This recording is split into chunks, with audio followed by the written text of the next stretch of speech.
Madam Chairperson, it's 9 o'clock. I think we're going live. Want to open your meeting? Yeah. Second. All in favor?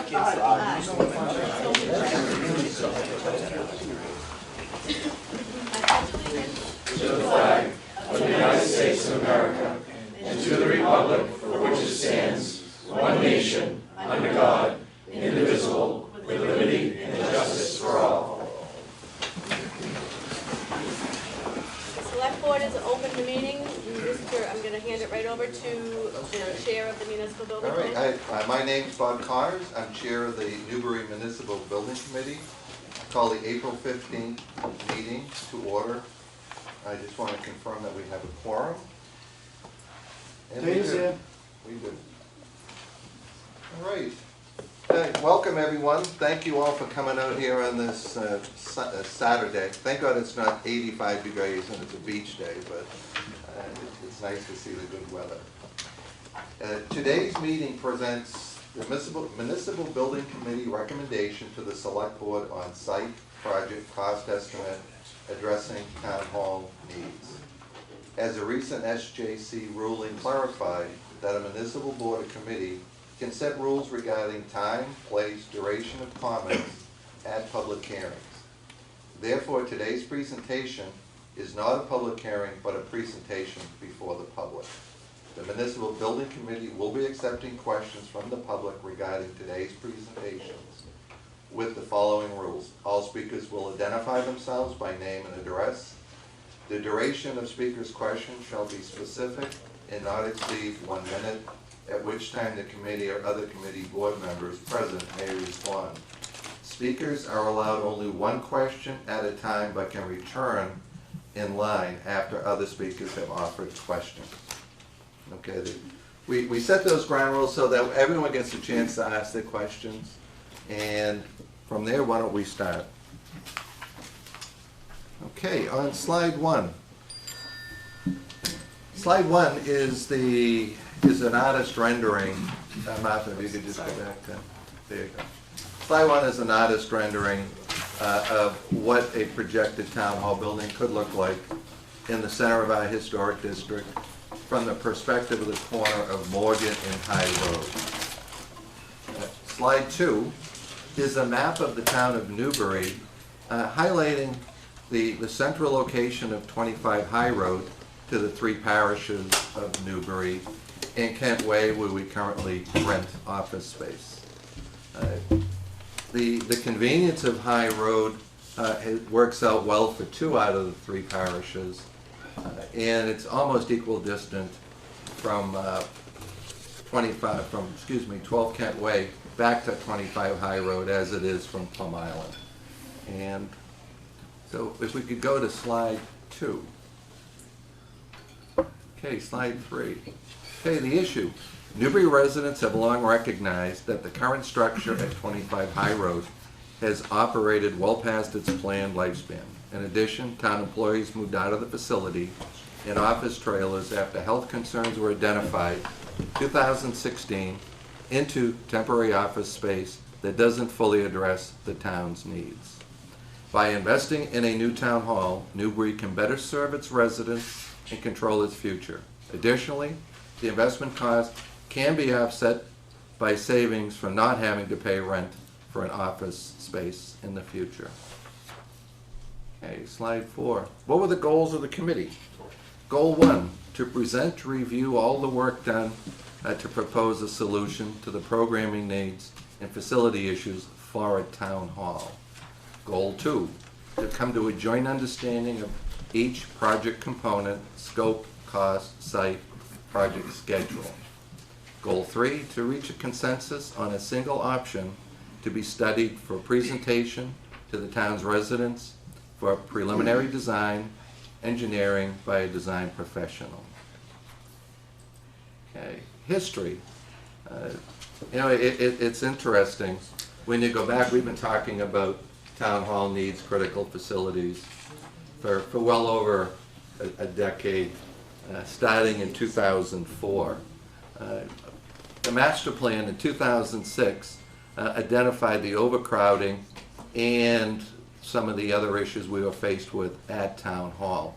That led to the installation of trailers behind the building as a temporary solution to house employees until, one, the town administration, and two, the town residents decided on what next steps were going to be made and what investment they wanted to make. So we started in 2004, and here we are in 2023. We've been talking about the deficiencies and space needs for 25 High Road for over 17 years now. We could go to slide 6. Okay, the committee looked at two options. We're going to go with option 1 first, then we'll go to option 2, and the basis of how we reached our final recommendation. So, option 1, new replacement structure. Building a new 2.5-story town hall to meet the programming needs that will address Newbury's projected growth over the next 30 years and beyond. Okay. Now, on slide 7, this is a site plan proposed with the proposed building and the proposed parking, the access onto the parking area from Morgan Ave and exiting on High Road. It maintains the rear access for the fire station. This approach currently solves the traffic congestion. The way Town Hall is currently situated at 25 High Road, and we'll show you a slide, it creates congestion in a rather busy corner. So, okay, how about slide 7? Okay, slide 7 is an artist rendering looking down High Road. You're coming out of Parker Street. This would be the view. Okay, slide 9 is looking up High Road at the corner. Okay, so slide 10. First floor plan, including it includes added committee board meeting rooms, town clerk, vault storage needs, and ease of access to town clerk, assessor's office, and treasurer's office. I think what most people, including myself till recently, the town clerk is required to have a fireproof vault. It has to be approximately 450 to 500 square feet to store vital records, birth certificates, death certificates, and a volume of other documents. Currently, we have a waiver from the state that allows us to use the vault that's still located at 25 High Road. The cost of building a new vault in rented space and then paying the added rent to it, the wisdom of the town administration was to see if that would work with the state to store our documents. And that's being allowed on a temporary basis. But that's 500 square feet of space that is not over here. That is over at 25 High Road. Currently, we had about 205 meetings last year within the town of the different boards and committees. Town Hall's only open 4 nights a week. Many boards meet twice a month. The struggle to find when you only have one meeting room, the struggle to find a time and space for committees to meet, which is to answer your questions, which is to approve whatever you're doing that requires some sort of approval from another board or committee. And it's a struggle. COVID actually helped because we've been able to do a lot of this remote. But there are many meetings that in person it actually works better, and part of our charge was to look at all the different needs of a town hall. So on this floor, if you look in top and bottom, you see these 2 large conference rooms. Those are rooms that are sufficient in size to house most committee meetings and most board meetings. Certainly if we had a public hearing or a crowd anticipated of this size, then as we go to the next slide, the public meeting room would be scheduled. Excuse me, Bob. Yes. Timely. There's some individuals out in the hallway. You can come in. There are spaces in the room. feel free to come on in and be part of the presentation. Want me to get some chairs? There's a There's few seats, there. there's a seat here available, there's a couple over over there. here. Is there anything online that we can, so we can see the phone, is this being broadcast or anything? Yeah, So where can I pick it up? where can you pick On it my up? phone so I can It's see the live, screen. okay, it's live stream, so go to the town's website, you can Okay, just click the live stream. Okay, thank you. You're welcome. And we'll, Mike, we'll make sure too that this is posted. Okay, I just can't see the screen at all from this, there's nobody over here. Mike, you can, so there's a seat up here if you wanna come up here and look. I don't think it's gonna make much difference, but we'll crack it. You give them that, Joanne. That's helpful. We got a few, Mike, we got a few extra of these kicking around. If anybody can't see the screen and you want one of these, Yeah, I love one. Thank you. Thanks, Dana. we got any other extras? There's a few here. Dana? Anybody else want one of these and can't see the screen?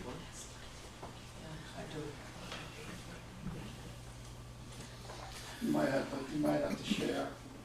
I have one more over there.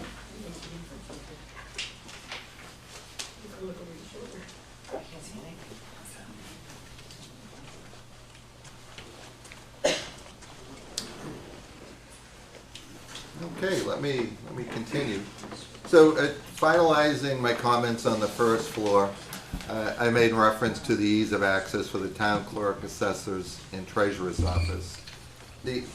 Those seem to be the highest traffic points on a daily basis where, like all of us, a resident coming in to pay a bill or getting some information or having a question, those seem to be the three busiest areas. What's being proposed here, when you walk in the front foyer into the lobby, to your right and to your left and straight ahead are the treasurer, clerk, and assessor's office. If we go to slide 11, this is the second floor area. Again, in the center of the building, you see the elevator. You would come up to the elevator. Directly to the left would be the public meeting room, similar to what we are sitting in right now. If you go to the right, it becomes really the ISD Board of Health Conservation Permitting Center, where there's a service counter there that if you're looking for anything to do with the building department, building, electrical, plumbing, or conservation, that's the area. So in the central core of the building, closest to the elevator, we have located all of the departments that are the most heavily trafficked in the course of a day, week, or a year. And then you'll see a lot of the administrative support offices. The one thing that we've done from an innovative standpoint is that we have redefined programming needs on office size by function and by the time you actually spend in the office. Previously, before the formation of this committee, there was a programming study done, and it was based on typical municipal building programming needs. And the first draft came back in around 14,000 square feet. When this committee was placed, myself, Eric, John, and Martha, and Dana. Dana's so close to me, I can't focus on you. You're in my blurry range. Good. We introduced more 21st century programming sizing. If you're in office full-time, you get a maximum 120 square feet. You're not getting 150 or 160 or 170 square feet with a little meeting room and a couple of chairs so that you can have private meetings. All of that extra space is mined and added to other areas of importance. And you close your office door, you do your work. If you have a meeting, you go use a conference room. And that way there, we optimize the space, and we were able to reduce the footprint from 14,000 square feet down to approximately 10,000 square feet. If you are an admin for a department head, or you're an inspector that's only in the office a few hours a day because you're on the road doing inspections. You're in an office cube. You get 64 square feet. And again, previously, the business model for programming would have been anywhere from 150 to 180 square feet, and then the smallest office for an admin or a inspector that was part-time would be 120 square feet. Well, certainly at today's cost per square foot, deploying the most innovative and efficient square footage in our programming needs was important. Okay, slide 12. So, 25 High Road is an area where it does have high groundwater. The existing building there has had problems with flooding over the years. And today, most municipal buildings are a slab on grade. You no longer have a full basement. Now you lose all that square footage in a full basement. That's usually where you would put your mechanical, some file storage, IT, technology. And so what we've done, and what is being really recommended on all new construction of a public or commercial or institutional level is no one puts any type of equipment in the basement, even if you have one. They're being put on higher elevations so that if you had a groundwater problem, or if you had a pipe burst, or you had flooding, you didn't lose all the mechanical, electrical, plumbing, HVAC, and technology of a building. So what we did was we incorporated the attic area similar to what we did at the police station. We utilized the attic area for all of our mechanical, electrical, and plumbing needs, and our HVAC, heating, air conditioning, ventilation, along with our technology, and file storage. So now we have all of the building bones that you need to operate a building in the attic area that's high and dry. God help us if we have flooding problems at that elevation, but that's kind of the standard. And we get to use space. Every building's going to have an attic space. We incorporate a little steeper pitched roof so that we can mine the square footage. The key is normally a lot of this space would be distributed through the first 2 floors of operating space. And the cost of building the 10,000 square feet versus having attic space is dramatically different. And that was the approach that we've used on this. Okay, on slide 13, Martha. Okay, option 2. Raise, renovate, expand existing addition. Talking about 25 High Road, the existing structure there. The question has come up, why can't we just renovate that building and add on to it? The current headroom height of the basement level doesn't meet the code. So there are 2 approaches to address this. Raise the first full level and install a new foundation, or lower the slab. Both options have potential drawbacks and cost. Raising the upper level and installing a new foundation would provide more headroom, but could create access issues. Additionally, the cost would likely be at the cost per square foot of new construction or even higher. Lowering the slab could also have drawbacks, including potential water table issues and the high cost of avoiding those issues. It should be noted, all new work, including additions and new work within an existing structure, and anything existing that is altered must comply with current building code requirements. Okay, existing conditions. Renovating the old town hall building at 25 High Road is more expensive than building a new town hall structure from scratch. Older buildings require significant upgrades to meet modern standards and current codes, which involve complex and costly work. Updating electrical and plumbing systems, installing new HVAC systems, reinforcing structural elements. Additionally, improvements to accessibility, including ramps, elevators, and other features not present in the original design. These factors contribute to the higher cost of renovating an older building to meet modern standards. Okay. Existing conditions, deficiencies at High Road. Part of the reason why we had to move the staff out of there in 2016. And I think Martha could speak to this. You were occupying this building back then, but we had employees complaining about respiratory problems, and it led to a air quality test being performed by the Commonwealth of Massachusetts. It was determined we had poor to hazardous air quality, and we cite the Mass General laws that require us to either address that or to relocate. The existing building has a leaking roof. It's intermittent, it's not severe, but it's trying to track it down has been a bit of a problem. Rodent activity is a matter of the past. That certainly has been solved.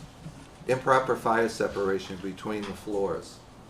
When the police station occupied 25 High Road, the only thing separating the police department and town employees or town residents paying a bill was a drop ceiling and 3/4 inch plywood.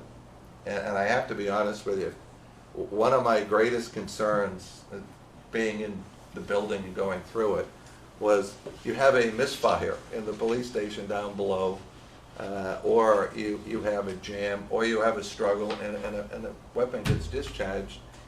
And the visual having something come up through the floor was just, wasn't a good thing. The other thing, fire separation. Each level is supposed to be, either have a full sprinkler system or you have to have a certain fire rating, which means installing a certain level and thickness of drywall. Okay, non-compliant accessibility issues. We had a 2-story building. We didn't have an elevator. By law, you're supposed to have it. You're supposed to be able to access the building in whatever level you're in. You should be able to go down to the other level. The exterior ramps, it all addressed the issues that if we're going to do anything, we have to get it right because we're going to have to comply. So again, these were the deficiencies.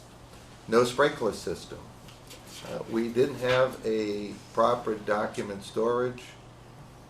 Many will remember we had containers down at the town forest or the town dump, storage containers that are unconditioned. They're unheated, humidity, and a majority of our records over the years have succumbed to mold and mildew, which then employees cannot be subjected to, and they've been disposed of. So these are the drawbacks of what happens when you're trying to anticipate or you're buying time before you take the next step. Okay, overcrowding of all the offices led to multiple trailer purchases, and floor-to-ceiling height in the basement level does not meet the code requirement for habitable space. So those are just some of the deficiencies. The parking, as you get into the site plan, I think you'll get a clearer picture of how a new building properly sited provides better access, better parking, and less traffic congestion. Going through the history of 25 High Road, it's a little bit spotty, but the best we can tell, this was a 2-story Grange building, was built on 25 High Road in the early part of the 20th century. It was replaced after being destroyed by fire in 1927. So you see the size of the building that was there. Interesting point, that building was still existing. We may be talking more renovation than replacement. The big thing when you're looking at a project is if you have a building that is sufficient in size and you're trying to adapt it, it's a whole different matter than if your building is undersized and you're going to be adding an addition that's equal to or bigger, because you're trying to match up elevations, stairwells, and the like. So this was the old Grange Hall, the end of the 20th century. This was the replacement structure that was built. So the replacement Grange Hall was sold to the town of Newbury in 1937 as a town hall. So the town fathers who were running the community back in that time determined this was the center of town. This is where a town hall belonged, and they purchased it. Now, I've heard that it was been in different places prior to that, but that's where it's been till about 2016 or 17, when we moved into temporary office spaces. Okay, slide 18. This is representative of the current town hall, and if you look at the left-hand side of the building, there was an addition added to town hall in 1977. And at that time, it was really the transition from a part-time town government to more full-time town government. And why was that? The state starts to mandate stuff. Jim Cashman, I think we all remember Jim Cashman. Jim wore 3 hats. He collected the money, he procured product, and he paid the money. Needless to say, that's 3 jobs that the state now requires you. That has to be just for a conflict and what have you. And that happens over and over and over. We went from a part-time conservation agent to a full-time conservation agent. And the other compliance steps that we're required to have continues and will continue. There was never an HR officer in town hall back in 1977. The other thing is we assume this is when the police department moved into the basement. And prior to that, I remember Mike Bilgaris, who many of you remember, when Mike was a patrolman in Newbury, the phone would ring at his house. He'd get in the cruiser and go answer a call. So it's just the evolution from being a part-time community to providing full-time services. Okay, if we go to slide 19. So the trailers that were behind the building, we probably all forget those, but many of us met out there and had to go get building permits out there, and we had a conference room out there for some meetings. Anyone that's been to a meeting back then, you be familiar with this. What this did was, when we determined that we had overcrowding in town hall, and we were still trying to figure out what was the best way forward, the town bought some time by putting these trailers in. And it gave us time to talk more and more and more about what should we do. Ultimately, the trailers were condemned because of air quality, mold and mildew. And trailers are temporary in nature. I think we've had those there for probably upwards of 6 or 7 years. 16. They were 16 years? So I guess the average lifespan of a trailer is about 16 years. Until they were condemned. So one of the things we wanted to do is, we've been talking about the needs of town hall for a better part of 17 years, and we thought walking through how we got to our final recommendation, the review that we did, the rationale behind it, and all of the previous work and sites that were looked at, to quantify in one presentation would be helpful to get people up to speed and remind us of what we may have seen once or twice before. Okay, so slide 20. So back in 2018, there was a discussion about adding on to town hall.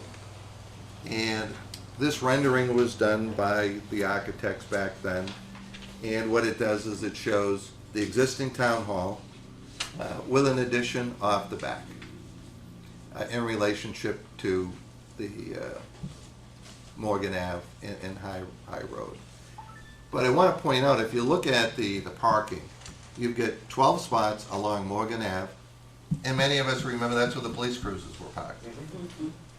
To exit or enter the parking, they would have to back out onto Morgan Ave, which in itself, at certain hours of the day, is a busy intersection.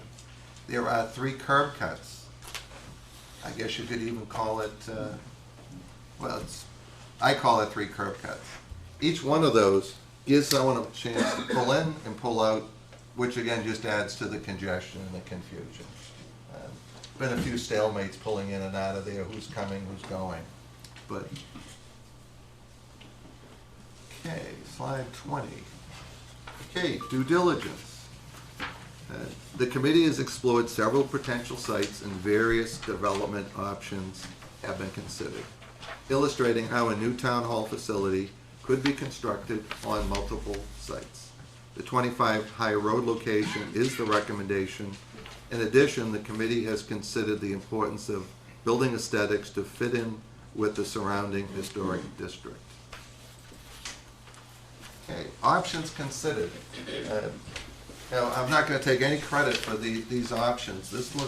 These slides were taken out of a presentation in 2014 that was presented by Eric, the building commissioner for life, I think, in Newbury, to a joint meeting of the Finance Committee, the Capital Planning Committee, the Planning Board, and the Municipal Building Committee. And so, rather than reinvent the wheel, I thought it would be easier just to quickly walk through this. So there were 5 options considered, and they're listed here. Okay, if we click to 23. So this is the town hall site, which shows the existing structure and the old trailers out back. We were reminded at a recent meeting, and I think it was by Susan Noyes, that there was also another trailer in the front that the Board of Health met in. But it gives you a visual of what we were doing back then in the proximity of the trailers. We go to slide 24. So this was option A, a new town hall, new police station on existing town hall site. This got kicked around. It was recommended back then because there's an efficiency, an economy of having a combined facility. But town meeting made it clear that they did not want combined facilities regardless of the economy and savings. They wanted standalone structures. Okay, Martha, we go to slide 25. Okay, option B, a new police station somewhere in the town. And this was work done back in that time frame there. Eric, you know what, I'm gonna let Eric authored all of this, so why don't you walk us through the next slides here if you remember. Yeah, well, it's still in terms of trying to find a combined synergy for savings of stairs and elevators and mechanical system service contract for the long run, breaking it out into a police station, and the thought of how to build a municipal building and provide the right amount of space. The options as they drifted back and forth were, here's A, and then it had subsections of pieces of either renovations or trying to consider future projects so that the current project was done in such a way that it would allow for better future projects to happen on Morgan Ave. So, and when the focus for a standalone police station was decided, and the focus was on the police station, and fire station and town hall were secondary for what could be done at the time. Okay. All right, option B1. Now, you've all heard about the new police station and the interest we had at the Governor's Academy site on Route 1. And for a number of reasons, that didn't pan out for a police station. One, we couldn't buy the property. It was free property for lease or loan from Governor's. It happened to be over 1,000 feet down Route 1, which you would have to trench through ledge in order to even connect to the Governor's system.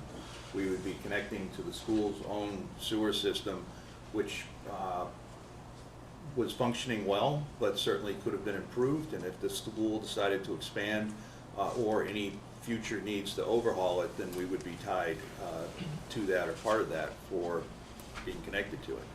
So although the freeness of the site was a great advantage, the cost to connect and being tied to upgrading a system that you only partially used was the big negative.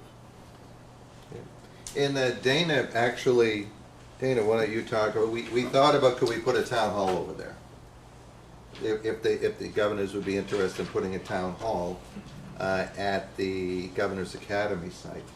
Correct, and the governor's hopes was for the police station, and when the police station wound up being pulled apart and separated from the town hall and was put where it was, the governors kind of lost interest because they really wanted to have the police station on their property, on their site. They would be able to advertise that to, you know, students literally all over the world, that they've got the additional security there, so on and so forth.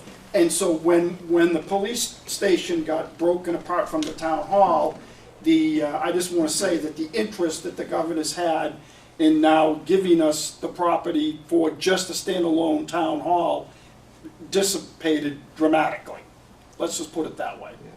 And overcoming the other site challenges of ledge and the distance to tying into the wastewater system, and then whether the wastewater system that was existing was already at capacity. But again, I want to walk you through the steps we looked at and how we just didn't throw a dart and say 25 High Road is where we want to be. So if we turn to slide 27. Eric, why don't you walk us through this one? So the town quote forest next to the transfer station is about as dead center in town as you can get. If you take the whole town on a map and you put a rectangle around it and you draw lines from the corners, the dead center is right at that intersection. So it seems like a great place. But we did have the DPW go out there and do a perk test for a septic system. And at that time, there was great debate of whether a municipal building could function and operate or should be tied to a tight tank function for municipal services. You know, one point I should mention, back in 2014, when we had this joint committee meeting at the library, it was a roundtable discussion, a lot of brainstorming. And the only thing we all agreed on was that if the town is going to consider a critical facility investment of millions of dollars, that the site should have at a minimum a public water supply and a public sewer supply. And that kind of reduced our options down. And so that was the governor's site, 25 High Road, and then Hanover site where the school was. And we did walk the site across the street, which is Ferry Road, which is the diagonal. I don't know if you could point that out, Martha. That's actually the cursor doesn't do anything. Okay, so just below the text at the top of the map, you go down, Ferry Road is really a road that's not quite there, but we walked back there and there was so much wetlands that didn't seem like we had enough site for building and parking. And the cost that we'd have to buy the site. Okay, on 28. Option C, new police station at High Road. So this is Apple Street here? No, that's the next one, I think. This is at High Road. Well, actually, this is Central Street, it's 19 Central. Oh, okay. Or the Apple Building. That's the Apple Building. As it's Oh. called. Oh, okay. You know what, somehow I had a notation on that slide, it's disappeared. Yep. Okay. So, office, spec kind of office building space, 14,000 plus square feet. We were looking for 10, so there was leftover space as to what that would be used for. Meeting space in terms of size on the second floor would need to be improved. Didn't have a heavy loading on the floor, and any additional parking out back, there was a right of way for MassDOT and Route 95 that would have issues in terms of any additional parking or any septic that needed to be put there. Okay, slide 29. And there was a great cost to that building compared to the other sites.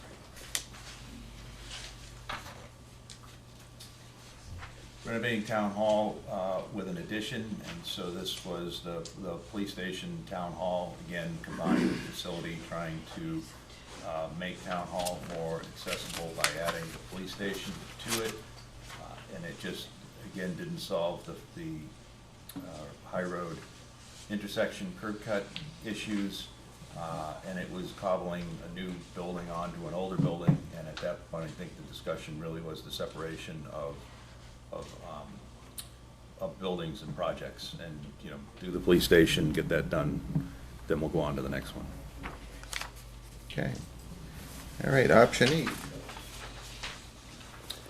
Option E was a still combined police and fire for again, the synergies of having two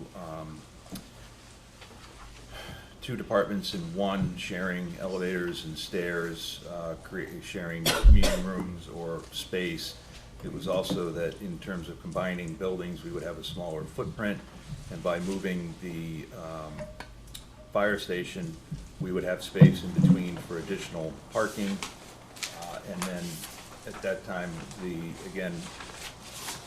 in addition, at some lesser price tag to renovate town hall for what we could do for the dollars that were available.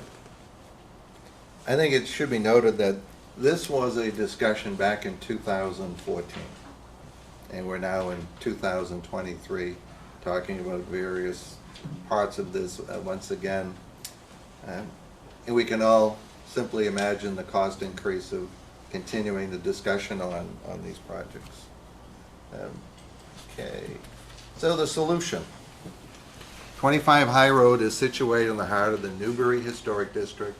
The district's buildings have served as the community center of Newbury for many years and is a fitting location for the long-awaited Newbury Town Hall project.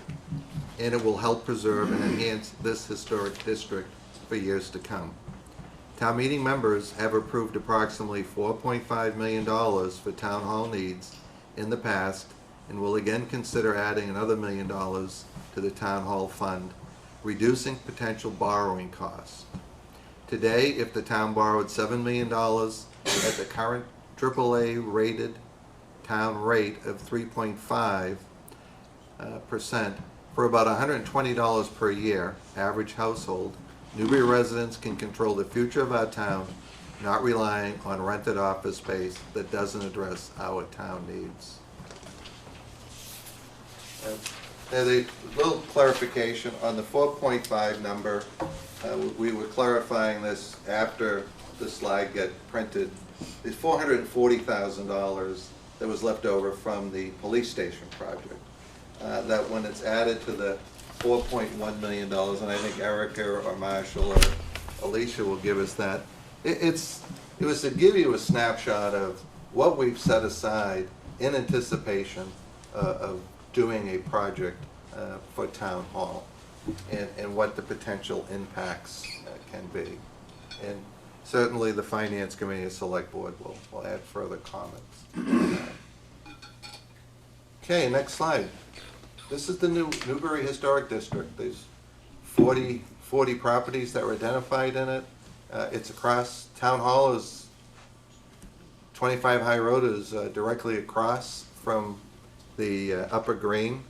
And back in 1937, the town fathers decided that's where Town Hall should be. And that's the recommendation to go back there and keep it in the historic district. Okay, so on slide 33, Municipal Building Committee recommendation. 25 High Road is situated in the heart of the Newbury Historic District. The district is home to a variety of important structures, blah, blah, blah, blah, blah. I'm repeating myself on that. Let me cut to the chase. The Municipal Building Committee recommends option 1 as the most cost-effective and aesthetically compatible with the Newbury Historic District. It would reduce potential traffic flow problems, reduce the number of curb cuts, and cars backing out onto Morgan Ave.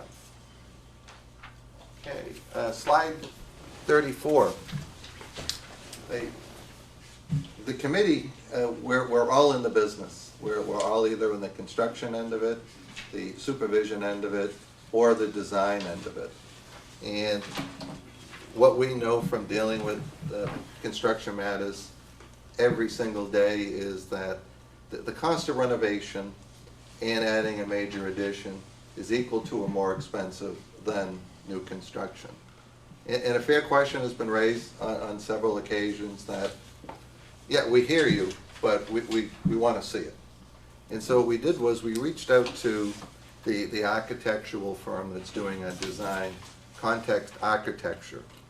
When they went before the select board back in June of 2022, I think it was, Alicia, I think it was you asked a specific question to Jeff Shaw, who's the principal of Context, about the cost difference of renovating with an addition or new construction, and that's where it was first mentioned to the town, to the select board, that renovating and an addition while trying to comply with current building standards, stretch codes, ADA requirements, would be a can of worms, and the unknown existing conditions. Every time you open a wall, project stops, the architects call, the engineers come in, the drawing has to be done, contractor prices it out.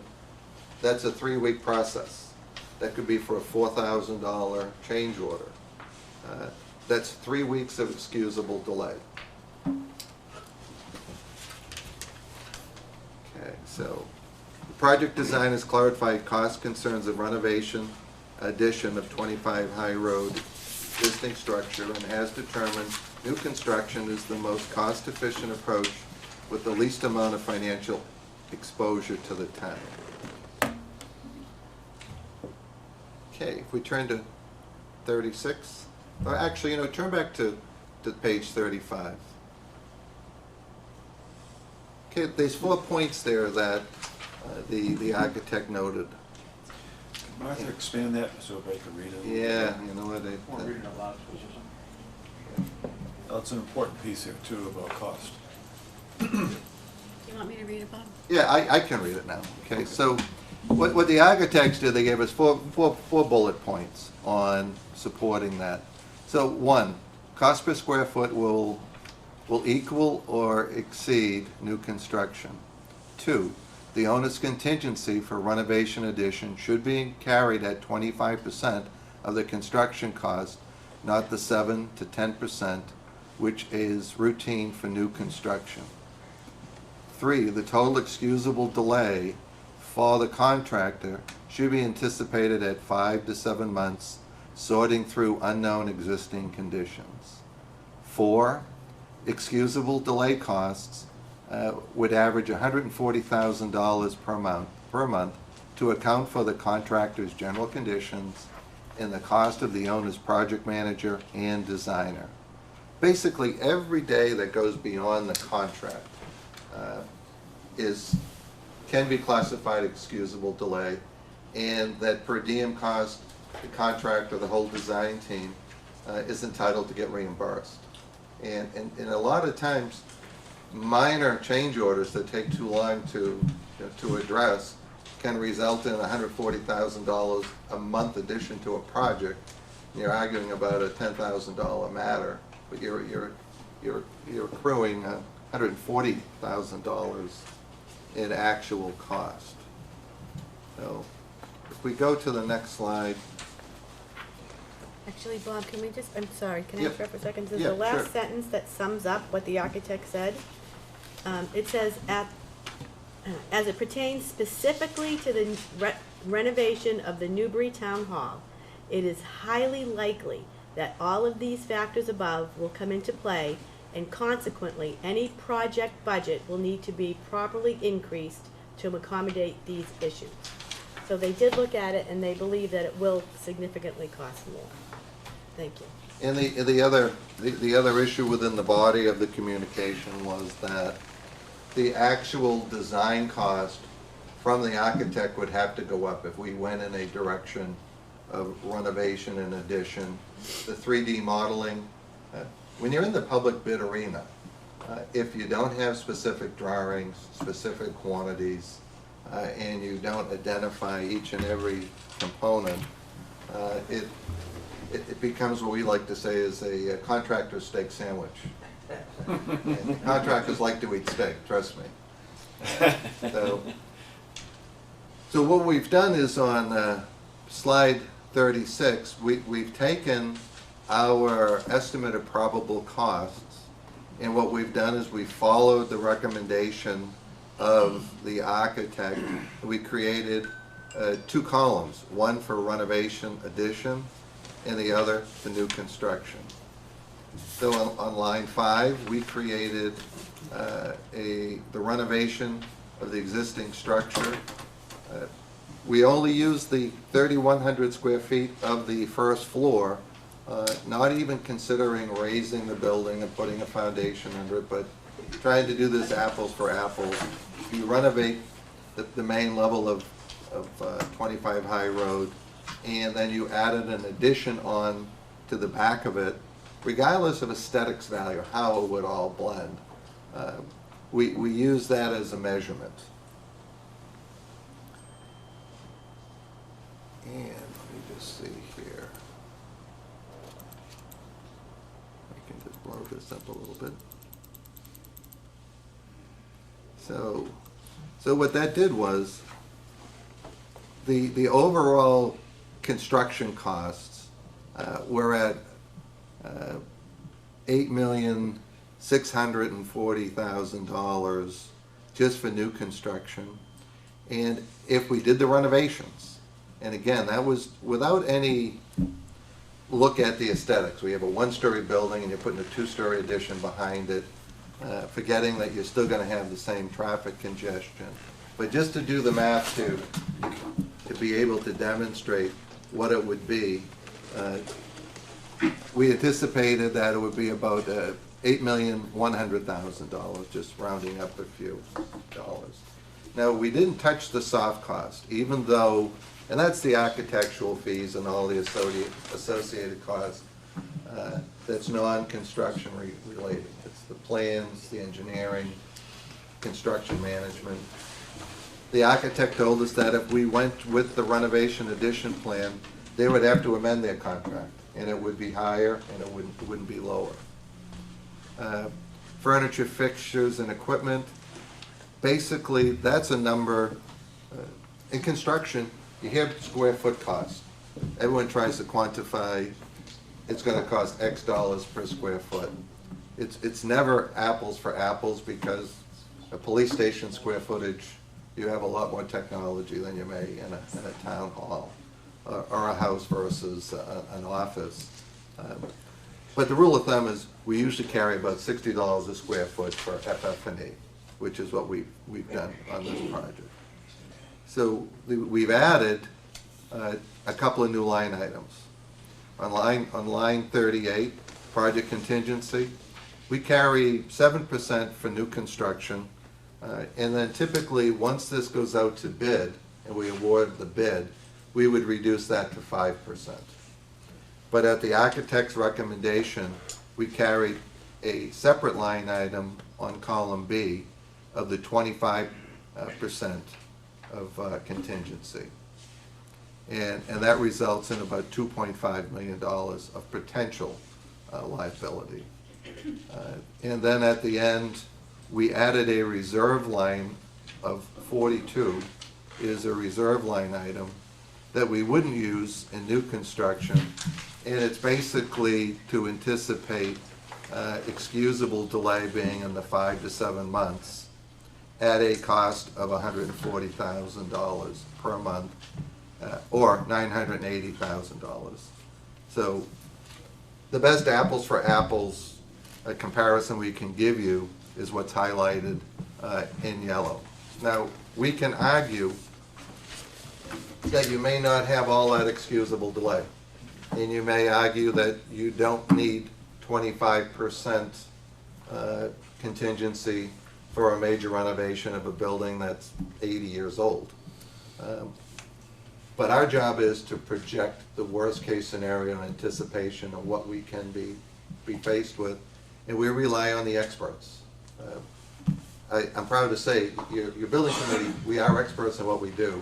The design team, we've worked with them on the police station, And I think we're all pretty proud that the police station came in on time and under budget during COVID.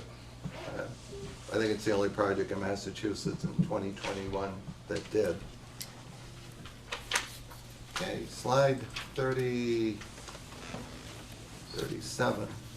Now, prior to slide 36, we were carrying an estimated probable cost, and it was based at January of 2023. You will hear all along the process, we update our values of cost at each step of construction. Once you finish schematic design, there's a review done. When you finish your design development stage, there's a review done. And what happens is at each step, the committee and the architect and the build team looks at how do we value engineer it? How do we save some money? What has to go? What's the Cadillac? That could be a Chevrolet to try to manage cost. So in January of 2023, our estimate of probable cost were basically $10 million, just under $10,900,000. In March of 2023, we were finishing up schematic design, and in talking to the design team, we asked them, what adjustments do we need to make to our estimate of probable cost? And they made two suggestions. They said, increase your direct construction cost, but that you may want to break out the building removal, which was lumped together in our cost, because it was averaging about $10 a square foot to demo a building. Town hall's a big house, and we thought that breaking that out, we could look at that. If town meeting decides they want to go forward with this project and the voters decide they want to fund this project, the town could look at removing the building prior to going out to bid, if there was some economic savings there. But it gave us the opportunity of, can that be removed for $25,000? But worst case is it gets added back in.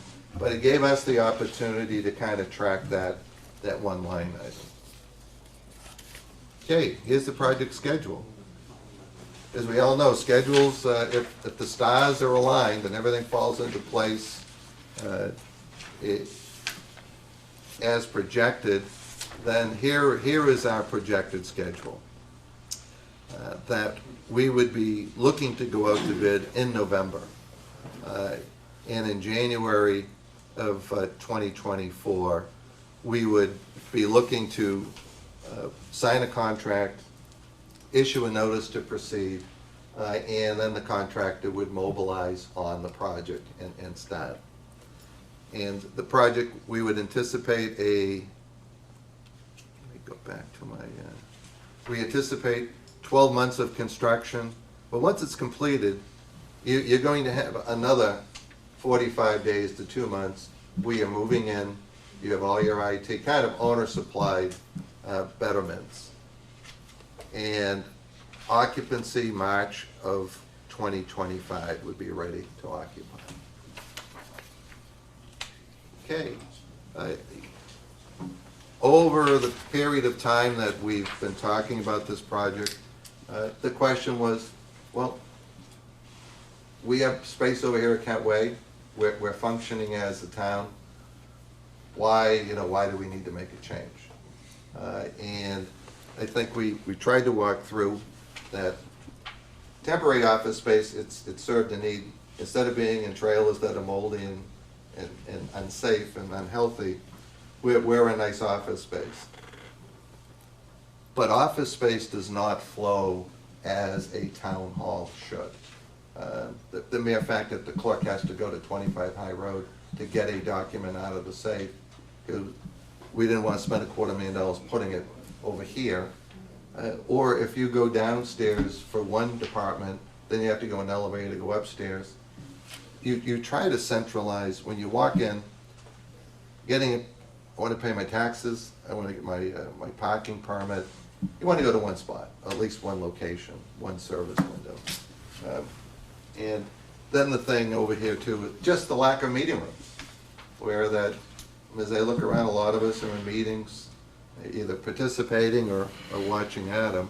So what we did was we tried to quantify a program comparison from Kent Way to what we're proposing at Town Hall. Martha, could you expand that just a little bit? Let's see if I can do that.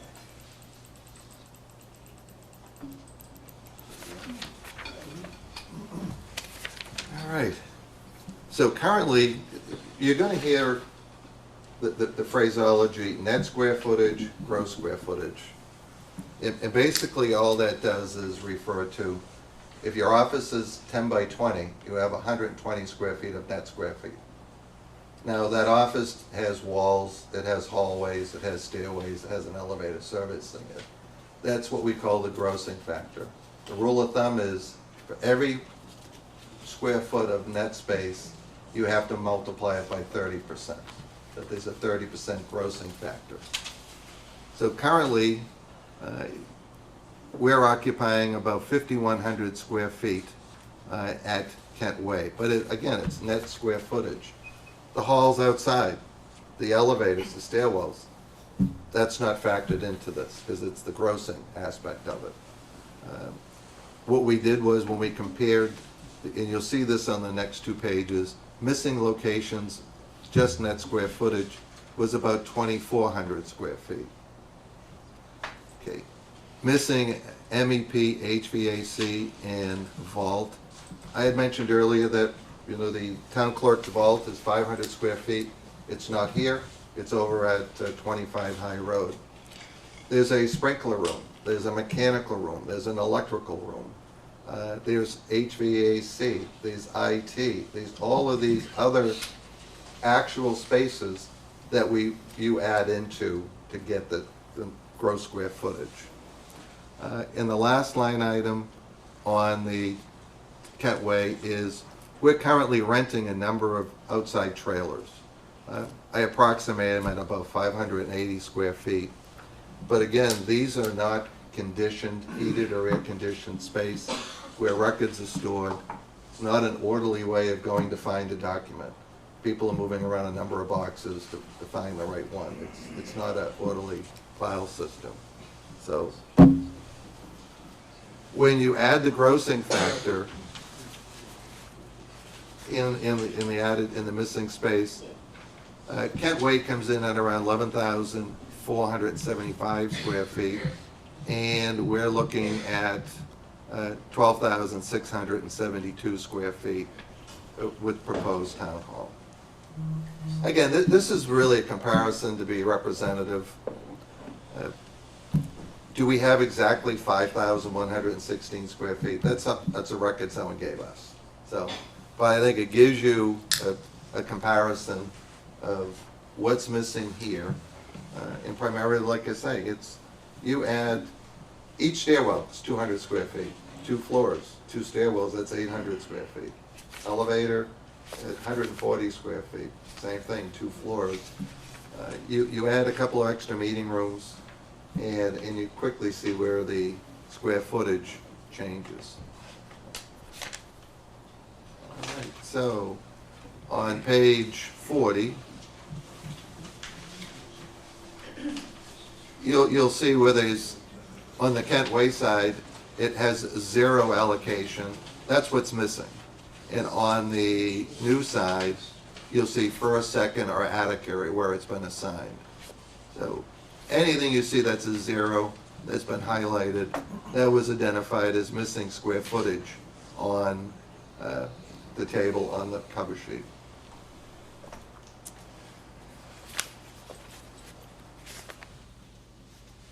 So the front page with the table is kind of the executive summary of the backup behind here. But you can see a number of these areas where that shared office space, undersized, file storage, simple thing like building supplies, janitorial. Okay, slide 42. We've talked about existing conditions, the deficiencies. This is the cover page of a report done in March of 2012.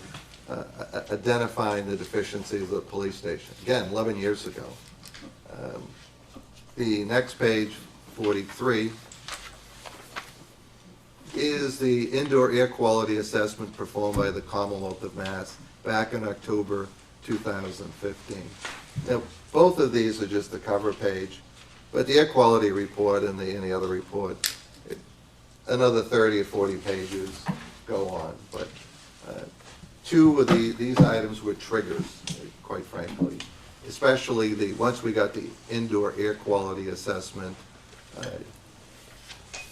Town Hall had to prepare to move, simply because of potential health risk to our employees.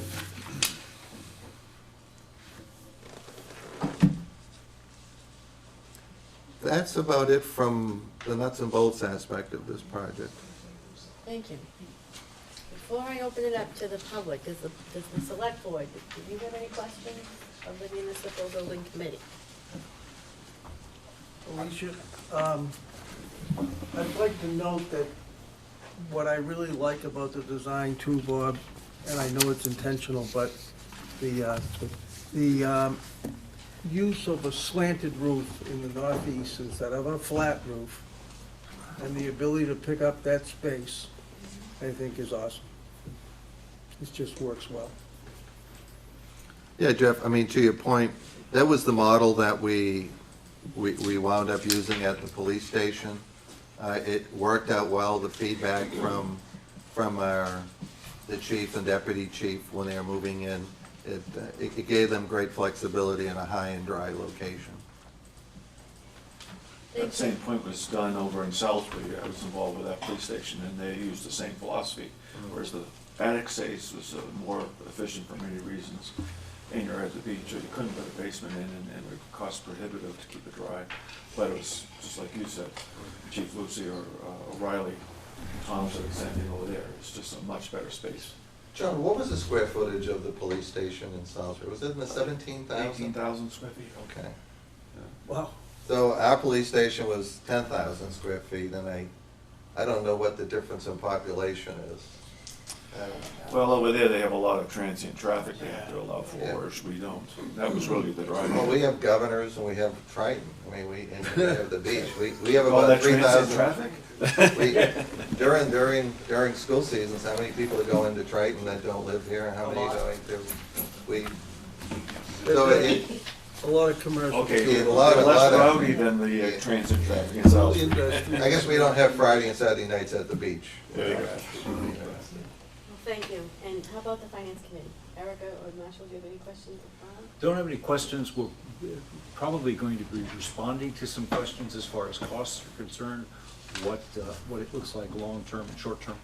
And so why don't we just Jump right in? jump right in? Yeah, Madam Chair, absolutely. quickly Yes. first.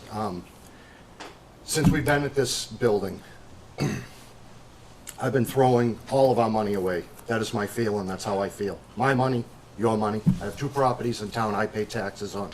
I'm not looking to hang myself. We got a proven team here that we're lucky to have. It's unique around, and to be able to do a project like this, that'll cost the average home $120 a year. If we kick it down the road, this thing's like Haley's Common. I don't think we'll see the opportunity to pay for this for that amount of money, because a lot of people have been floating around, oh, it's gonna raise your taxes $1,000 a year. It'll raise your taxes $1,200 a year. We're talking $120 per year for the average household. We can do this. We have a plan that's ready to go. We have a site that has water and sewer that's ready to go. Let's stop lining someone else's pockets and paying for their investment and pay for our own. Triton and Whittier, people are spreading FUD about it's coming tomorrow, it's on us now. They're 5 or 6 years at best from putting a shovel in the ground. Those schools haven't even conducted a feasibility study yet. We're far, far ahead. The world is a tough place right now. Costs are out of control. I don't see it getting better.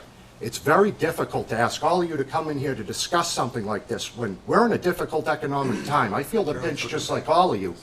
But this is the time to slot it in. Is it popular or feel good to talk about right now?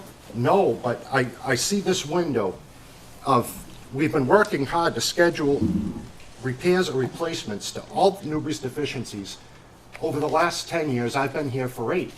And by getting ahead of it, we don't have a DPW that gets condemned anymore. We don't have speed, we don't have potholes where you whack your head off the steering wheel and you drive over them anymore. We've been able to take care of these things with good planning and by assembling good teams like this one. And our taxes are still the envy of all the surrounding communities. Of every surrounding community, our taxes are the lowest.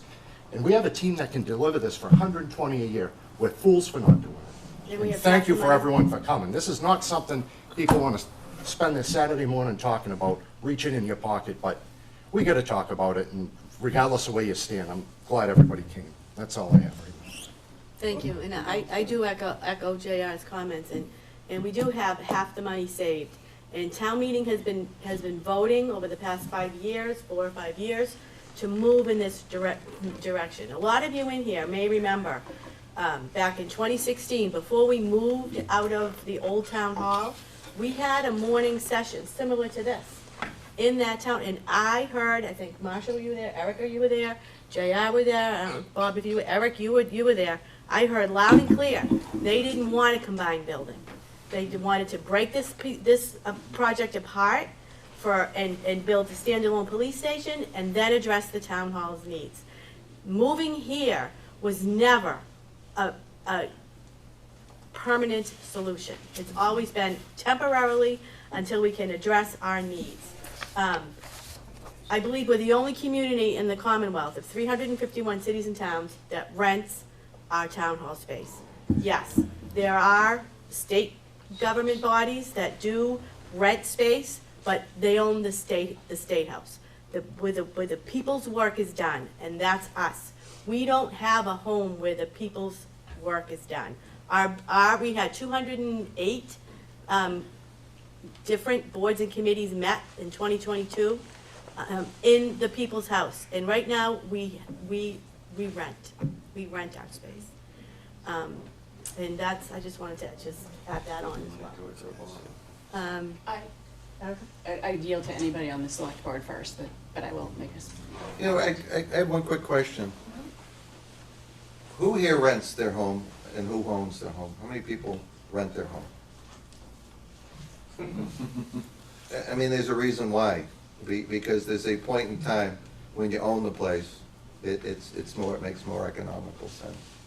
It doesn't really change for town government, because it's both our monies, whether it's for our house or for our town hall. Someone will build a town hall. It may not be us, may not be this generation, but at some point in time, someone in the city, that the next group of leaders are going to say, why are we doing this in renting? And they're going to build something. And is that going to be 10 years from now? And costs never go down? Our mistake probably was not doing this in 2006, 2007, pulling the trigger back then. Erica? Thank you very much to everyone on this municipal building committee. Thank you to the select board for assembling this group and giving them the charge. As chair of the finance committee and a long-serving member of the finance committee, I try to take this as what is the best for the we of this group. I very much think in the we before me aspect of this, of what do we need to do for the long-term financial health of our town? What do we need to do to address the long-term needs?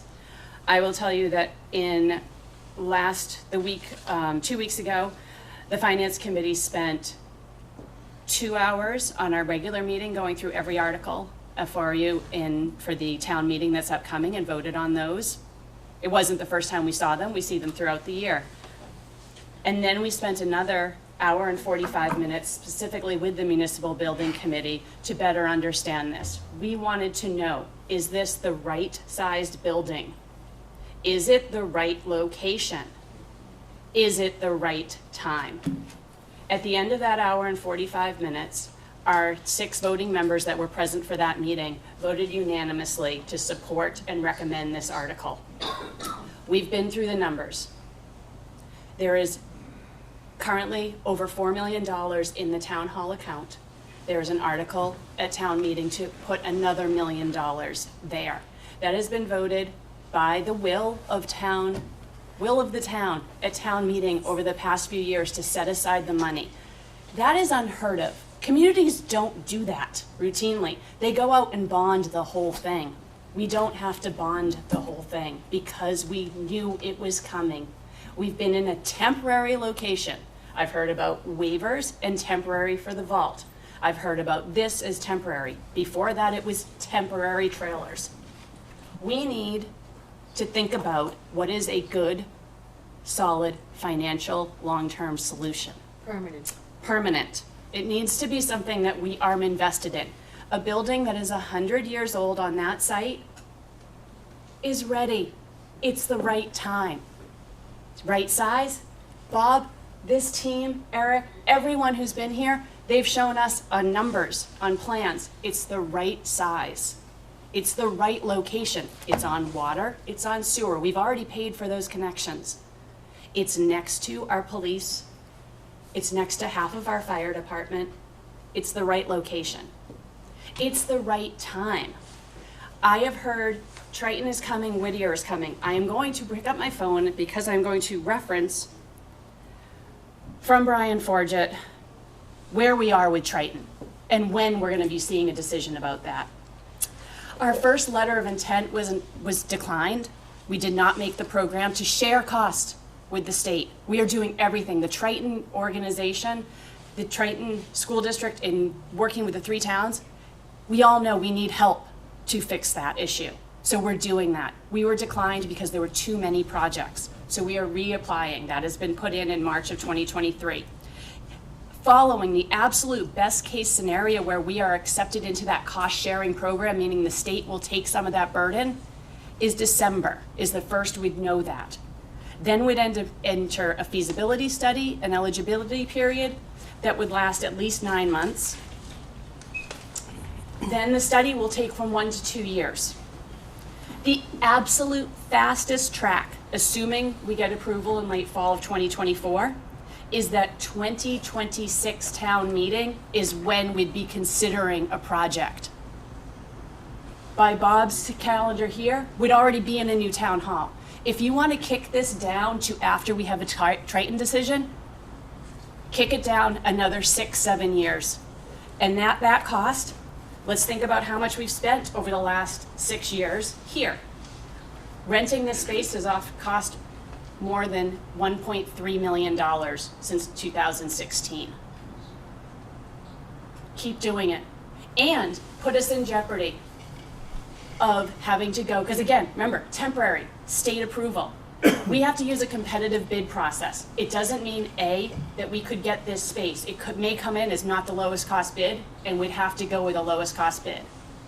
So that is, again, we're not controlling our own destiny, coming up with a permanent solution that will serve our needs and the needs of our kids and families that have choose to live here.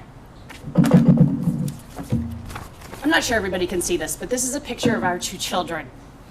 This picture is in the old town hall on April 14th, 2015. Cole was 9 years old. We were talking about this issue then. He turns 18 in 2 weeks. He serves this community. He volunteers at the food pantry. He's a snow angel and works with Triton and has given his time back. He's going to be at town meeting handing out clickers. He turns 18 4 days after town meeting. He's not eligible to vote, but I know which way he would vote if he could. Thank you. Thank you, Well Eric. done. So, Dana. I'd like to make a short presentation, and I'm just curious about demographics in the room. And you don't have to say where you're from or who you are or whatever, but I'm just curious about Plum Island, Old Town, and Byfield.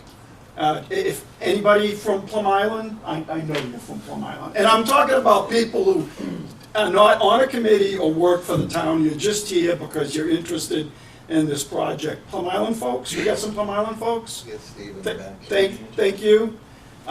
Old Town, we got some Old Town, oh, excellent, excellent. And how about Byfield? Wow, that's very good.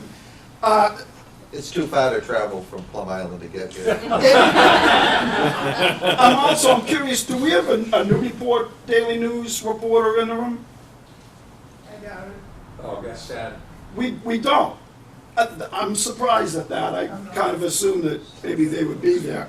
The Newburyport Daily News, it's kind of interesting about all the articles that have been written and all the people that they have contacted.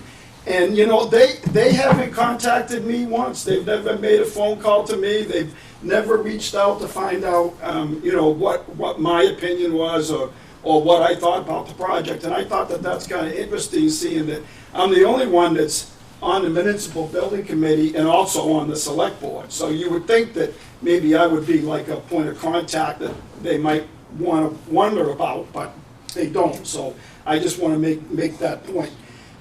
What I want to talk about, and I know the finance committee is going to chime in on this because they're the experts, but I want to talk about the actual debt exclusion. I don't really want to talk about the building right now. We've got great information about the building, but I want to talk about the debt exclusion. I pulled all this information right out of our capital planning manual, not including the town hall, and this is on page 39 through 41. The town hall is the source is debt exclusion, of course, we all know that. Things that are coming up in the future that I just want everybody to be aware of. The Larkin Dam project, we're still about $700,000 short on the Larkin Dam project. The fire department, over the next 5 years, in '24, they're looking for $475,000 for a fire truck.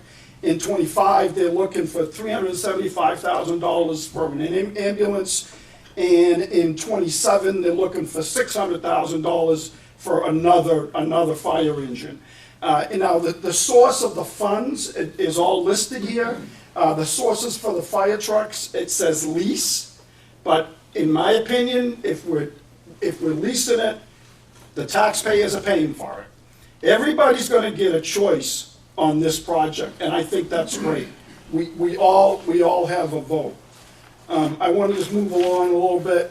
On here, it's interesting because I've talked to Alicia about this in Harbor Master office construction, which I didn't even know we were going to make a Harbor Master office, but it's on here, and it's $120,000 in fiscal year '25, and it says free cash is where the funding is going to come from that. Police cruiser replacement, 24, 25, 26, 27, and 28, $42,000 per year. I'm assuming we're going to buy a new cruiser on each of those years. Wheeled excavator replacement, $170,000. I don't know if that's the one that we've already paid for. It's already been done. Out of ARP funds, but it does say it on here, free cash. The repair to the Newbury Elementary School roof, we've talked about this a lot of people know about it. It's about $100,000 a year over the next 5 years. The HVAC system in the library is going to be replaced, it says here in '24, for $140,000. The Orchard Street culvert is $750,000, and don't worry, I got totals at the end, so you don't have to remember all these numbers. The Newbury Elementary School HVAC is going to be $2 million. That is projected to be done in 2024. That is going to be another debt exclusion that's going to be asked of the people of Newbury. The annual road improvement program, I know Chapter 90 pays for a lot of that, but that's about $500,000 a year. This page here starts on page 91, and it's the total cost of the capital improvements that this town is projecting over just the next 5 years. We've talked about Triton, we've talked, we got Whittier, and so the total I'm going to give you right now does not include Triton, does not include Whittier. Let me see, I got some notes on here. It does not include the River Street Bridge just failed, which is going to be closed now for at least a year until that gets fixed. It doesn't include the increases in the Triton operating budget, and the chair is well aware of the issues that the Triton operating budget is gonna have on all three of our towns. In fiscal year '24, Rowley's increased by $900,000. That's due to the formula, excuse me. I would like to point out Rowley carries a larger burden of students, and that's how the formula is. We are, the 441,000 increase that Triton is, that Newbury is responsible for, is well accounted for in our operating budget and was not. No, hang on, excessive. can I finish? And also, Dana, this is part of the fear that's being spread. This isn't fair. These are facts. These vehicle replacements, these are all scheduled now. In the old days, nothing was scheduled. That's why the rear end fell out of the DPW's dump truck in front of the green, because Hey, people just didn't tell you, Jeff, nobody's scheduled, no. settle down. No, you're cherry picking. I am not cherry picking. You are. The difference is, Let him talk. the difference is, Let him finish. I am all not of this has been cherry scheduled. Let him finish. all right, not including the town hall debt exclusion, the total over the next 5 years for capital improvements is $12,500,000. That money has got to come from someplace. I understand, some of it has been planned, some of it hasn't been planned. The $900,000 that Rowley's cost increased, that could happen to any of us. That could happen at any time to any of us. So, getting back to Triton. Triton is gonna be 2, 3, 4 years down the road. But this, we're talking about, this is gonna be a 30-year loan. By the time this building's paid off, I'm gonna be dead. Okay, so I just wanna make that a reality.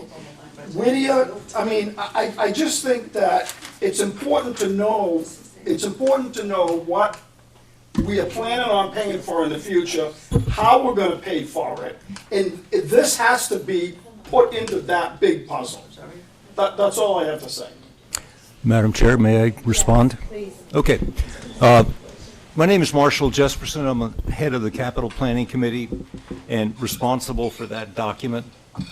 And Dana points out the fact that this capital planning document does have those things in it. He's absolutely right.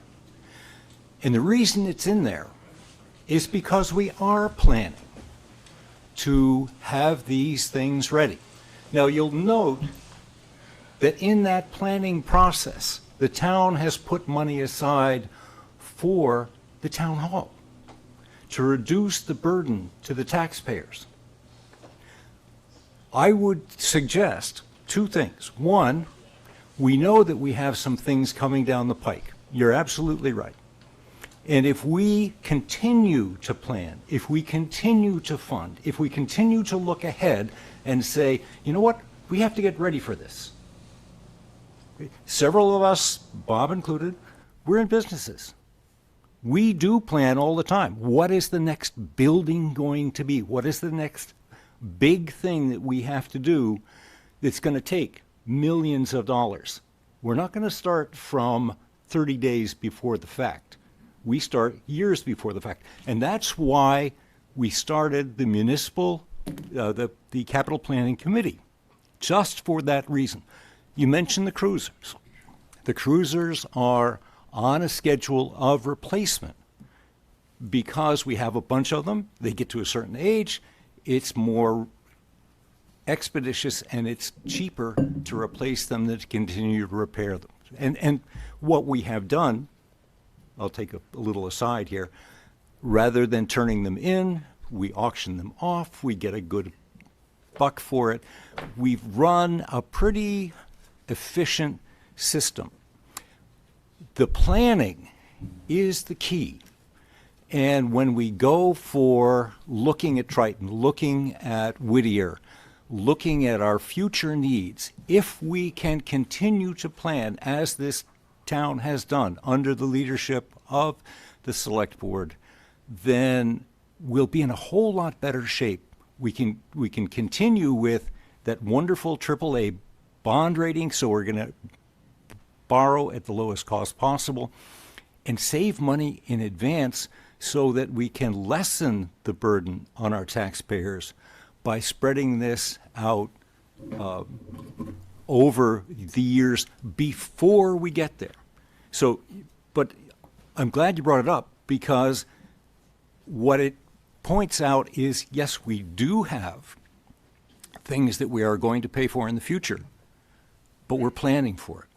And can I add to that, Marshall? We have a stabilization fund. When I got on the board, in 2015, I don't believe we had one. And that stabilization fund is very important. That's why we move money in and out of that every year at town meeting. That's to stabilize the tax impact on the taxpayer to when we plan for these capital plans, okay? We're never not gonna have a need. We're never gonna buy a police car or a fire truck that's gonna last forever. It's just not gonna happen. Culverts fail, roads fail, things happen. So by having a stabilization fund, that's how we move money into that fund every year, and we take money out of that fund every year. It's purposefully created, and it falls into line with this capital improvement plan. Don't we actually, in our operating budget, have a line item within certain departments for capital? Capital. Yep, our funding sources for. The cruisers are already all of- factored for into all of the operating, different right? parts of capital planning is more than half of it comes from other sources. It's not debt exclusion. Just to be really clear, that we do use the operating budget for some purchases when it is a capital need, but we can cover it under the operating budget. It gets used there. We do use stabilization, which everyone votes at town meeting. Money to come out of stabilization requires a 2/3 majority. That money gets put in, it gets taken out for big capital needs. And that is done with thoughtful planning over time. We also very much use the grant money. And when we have opportunities to use free cash, we use that as well. So there are a number of opportunities to use. The debt exclusion is really what we want to look at when we need to. And by saving ahead of time and using other funds, we are minimizing the amount of debt that the town takes on. So we maintain our bond rating to keep the cost of taxpayers low. Because your operating budget, Prop 2.5, we can only increase the total tax levy capacity by 2.5%. If we can work within that and use that money to pay for these capital things, they don't require debt exclusion. So so that's where, and that is why we have we have town accountants, the people who work in our town to help us do this, because when we did this, when it was the guy who wore 3 hats, there's rules around how all of this money gets spent. We shouldn't use our free cash to fund our operating budget. You'll hear me say it again. We can't pay those things that way. You have to do it in a certain way. We follow rules, follow laws.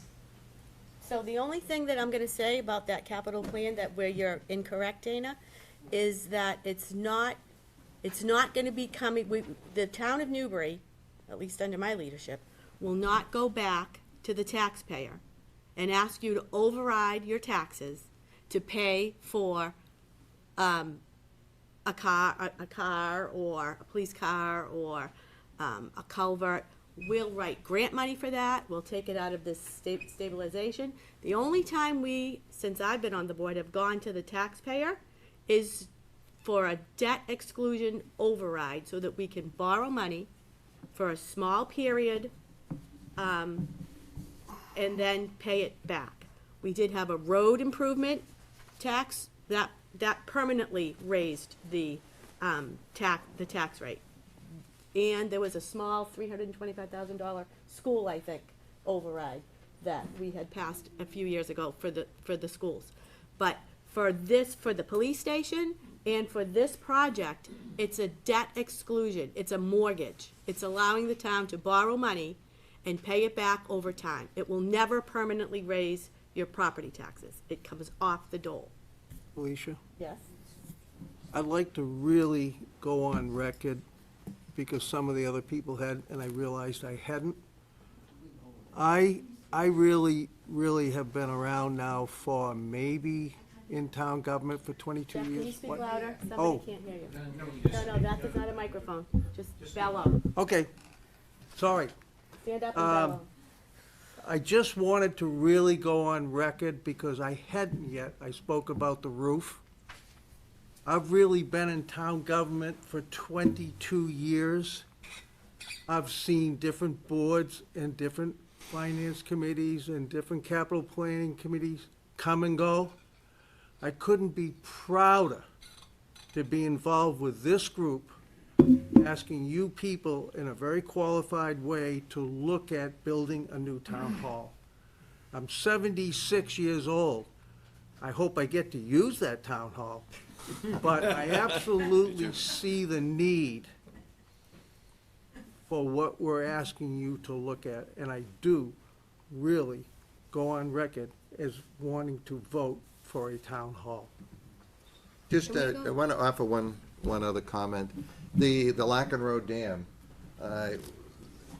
DMF from the state, We have a grant for that. it's going to be a 100% grant, that it's Yeah. coming down from federal money. We So, might have although we money carry it owed as now, a but- liability. So, Yeah. It'll and I'm be sorry I 100% had to grant. step out to go to the ladies' room, but I didn't hear what you said, Dana. Did you say that the town is on the hook for all that money? The town, No, I the didn't. taxpayer himself? Okay. There's more exposure. No, I thought it was very helpful. You know what, ladies and gentlemen? What Newbury does is this. We've saved for a town hall. The sooner we address the town hall, we're gonna save for the next project. And we've been able to mine $1 million a year. And if the school's gonna be 6 years from now, we're gonna start putting money aside for that. What we're not gonna do is just waste it on a frivolous, Eric, did you have one comment? And then I I do. do want to open it up to the public. Yeah, so I think I've been at this since 2013.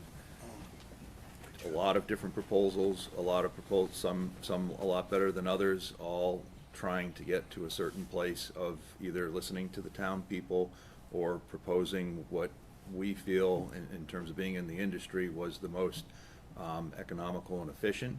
But in July of 2018, we had reports and costs, and I have historical construction costs of public safety buildings provided by the architect that we had hired at the time from 2015 and going to 2023, we're about at $700 a square foot for construction costs. So back in 2015, we were targeting 350. So 2015, 2023, the construction costs have doubled. And if we keep waiting, things like COVID put a huge wrench and escalation, but you're talking between 7, 9, 5, 6, 5, 20% increases due to market conditions. And there'll always be costs to be had, but the cost will always be more expensive for everything that's pushed down the road. So could I open up to the public? Frank's first, then you, Mike. Reminder, we have a 1 minute Yeah. according to the public comment. Yeah, so just to refresh, everyone's gonna get to ask all the questions they want. What we do is ask you to ask, if you can't ask a question in 1 minute, then you're making a speech. But we wanna be able to answer questions. Ask you to ask one question, go all the way through, and if you wanna ask another one, it's just, we wanna make sure everyone has a chance to ask questions. Because this meeting is scheduled to wrap up about 11. We can run over a little bit, but we want to make sure that everybody has equal footing on questions. And your name and your address. Frank Bertolino, 10 Maple Terrace, Newbury. Bob, outstanding, committee, outstanding job. Appreciate it very much. JR, you hit the nail on the head. Sorry, I get frustrated. It's time been to a act long now. road. Did a good job. Marshall, thank you for reminding us that our community is being run as a business, as a well-oiled machine. And you all know what you're doing, keeping us in mind.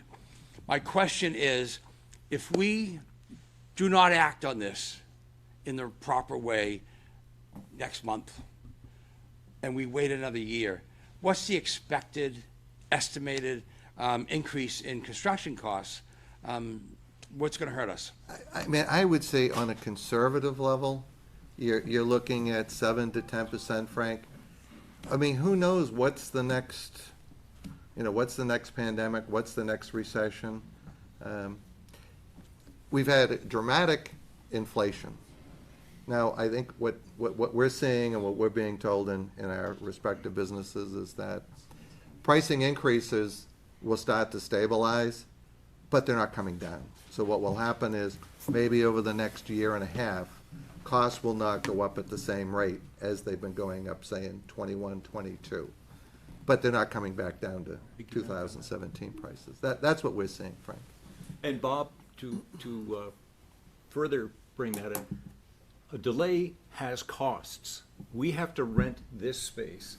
That space goes up every year. If we come out of an agreement, which we have now, we have a lease, renewing that lease, if we don't have something in the pipeline as far as a town hall is concerned, the state may say, you know what, you have to go for a competitive bid, and it may move town hall out of the town.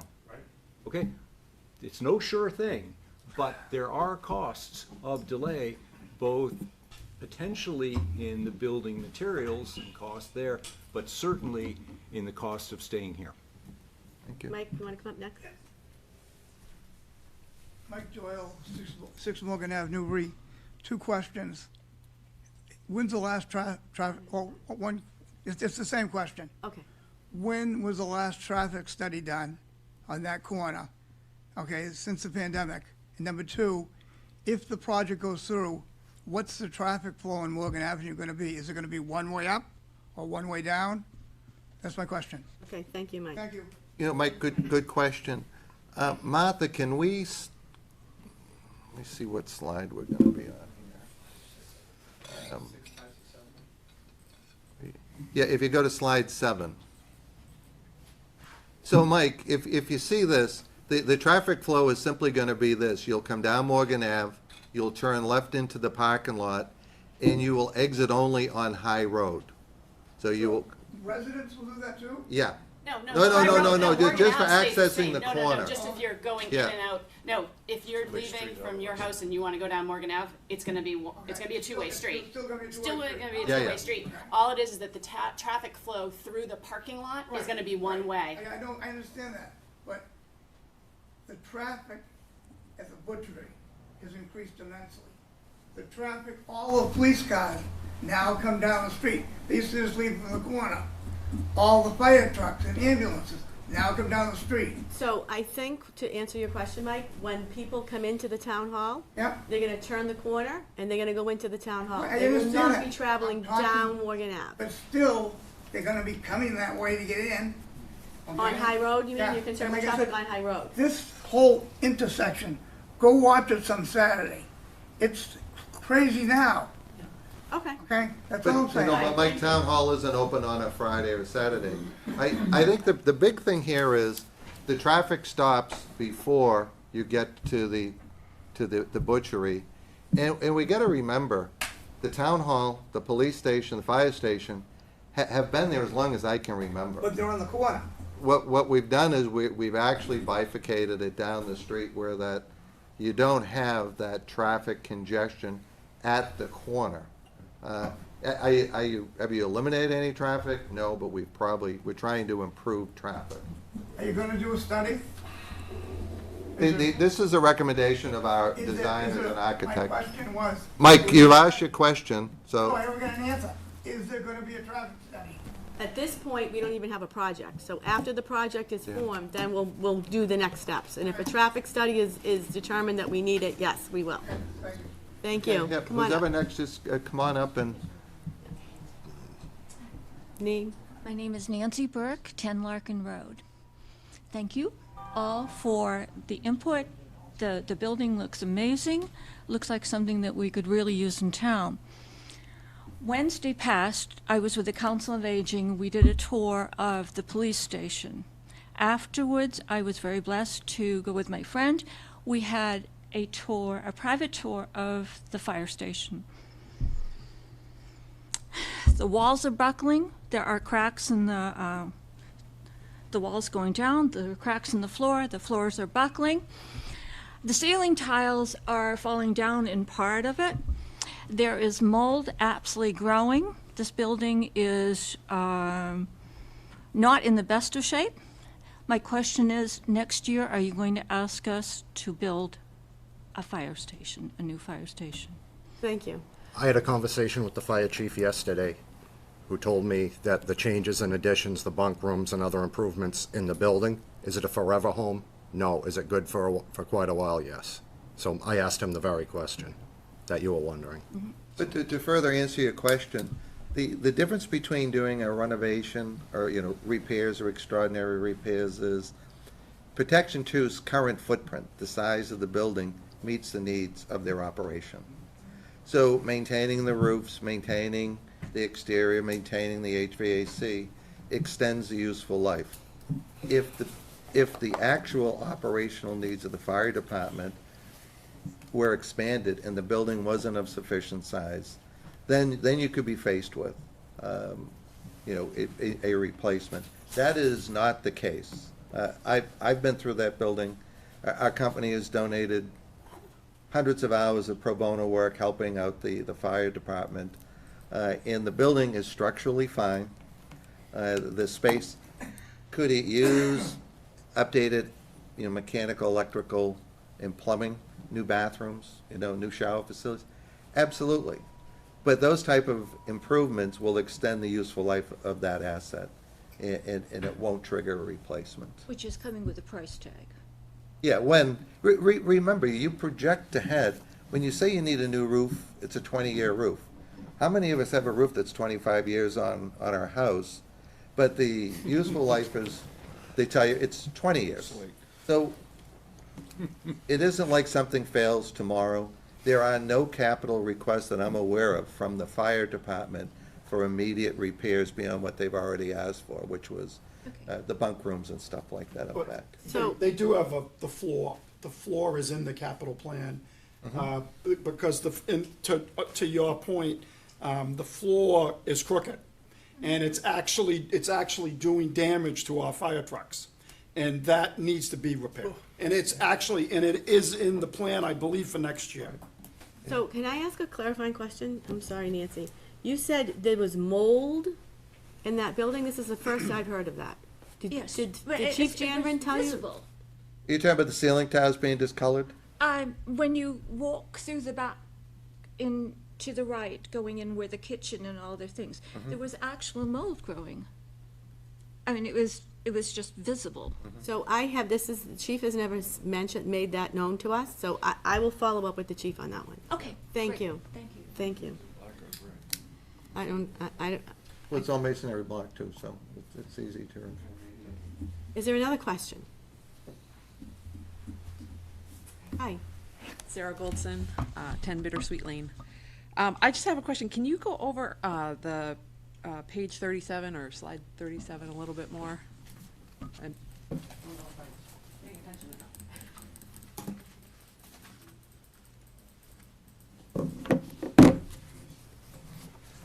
Okay, so 37, yeah, what's your question? can you just talk about, I'm not sure exactly what it is. I'm not sure, you briefly talked about it. I don't feel like I heard what. This is the interims, there was one budget. You gave a budget, column and the B budget's was- been updated. Right. That's what this is showing. Yeah, so basically, the column B was the budget we were carrying at January of 2023. Column C was an updated budget on March 10th, 2023. And that's working with our architect, who are in the public, they're doing all this work in the public sector. And as pricing gets updated, we can only look back over the last 6 months to see what pricing has come in at.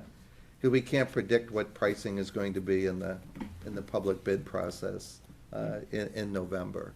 So, and again, as I mentioned, this pricing will change right up until the day we get the final bid. And you heard me mention value engineering. That is how we assess certain components of this that we may be downsizing on, like I say, going from a Cadillac to a Chevrolet, because it's still gonna work. So what's your specific question? Is there a line item? So column B still represents renovation and column. No, yeah. Okay, so it's just simply budget. That was The budget new for new building. construction. New Oh, building it's budget. referring to This the new is building. all the new building. That's what I was trying to. So, I think what is happening is on January 11th, that was what the expectation was to spend, to cost. On March 10th, they've had adjustments, and now there's a new number That's what they expect it to cost. And if you notice, I don't know if you knew this, but their expectation on March 10th was 11.574 million.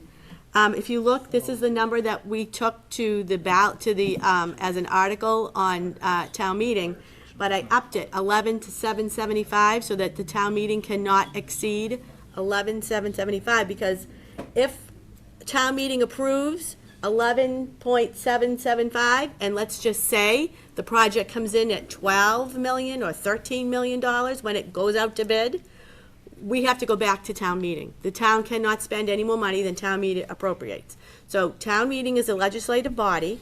They appropriate the money. It's not the select board. That's why we go to town meeting for everything. Also to follow on that, this is always a two-step process. We have to vote to appropriate the money at town meeting. Then at the polls, there's a debt exclusion override. It needs to pass both places, and that's customary. Sometimes our vote at the poll is before town meeting, sometimes vice versa. Right now, we will be voting at town meeting on the 25th. The election is on the 9th.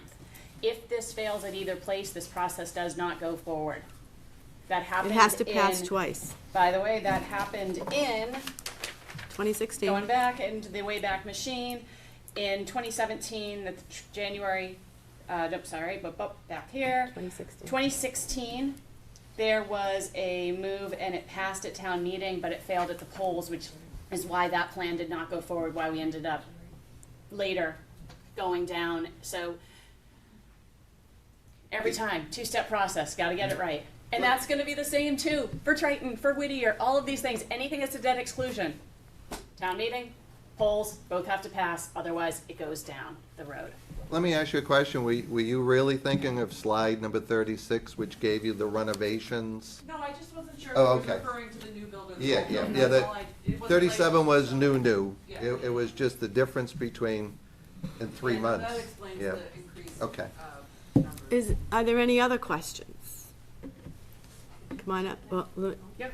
Yep, Bill? Feel free to make a line, so we Yeah, know how many yeah, are. get a That line. way you guys all know when you're speaking. Yeah. Bill DeMaio, 12 Orchard Street. I just want to say I agree with everything JR said and what Erica said. JR reduced it to $120 a year impact for a modestly assessed home, which I have. I prefer to say $120 a year is $2.31 a week. I'm willing to sacrifice and reduce a cup of coffee a week to make sure we get a town hall. Don't be fooling around with that coffee now. The other thing really quick is, I hope you all read Fred Thurlow's letter. The gist of it was to establish the fact that town hall needs to be in a central location. Obviously, we're not in a central location here at 12 Kent Way. You made that point. But inadvertently, he also made another point. He listed 5 or 6 instances where the forefathers of our town established a town hall in different locations. He used those locations to substantiate his point that they should be central, town hall should be central. Each instance, he said they bought or they built. They bought, they did not lease, they bought land, they built something, they Thank you, paid Bill. for it, and it was important to them, and I think it should be important to us. Thank you. Sorry to cut people off, but we only don't have a minute. Come on up. Hi, I'm Lynn Farrell from 4 Morgan Ave, and I just thinking about things becoming obsolete, like paying bills now online and our taxes are paid online and that kind of thing. Can anybody just tell me what the regulation is from the state of what you actually, each town needs for space for a town hall? Oh, that's a good question. Thank you. I don't have, I think. You know what, I think I touched upon it originally. Back in 2000, back in beginning of 2022, when the town started looking at a independent town hall again, the architects use this typical municipal standard on office configuration, size, meeting room, storage, and all that. And if you remember, I mentioned the proposed town hall area was going to be 14,000 square feet, not 10,000 square feet. From going online, it's one of those things you're always going to have a town hall function. It's the people's house. all of town hall ever work remote? Never.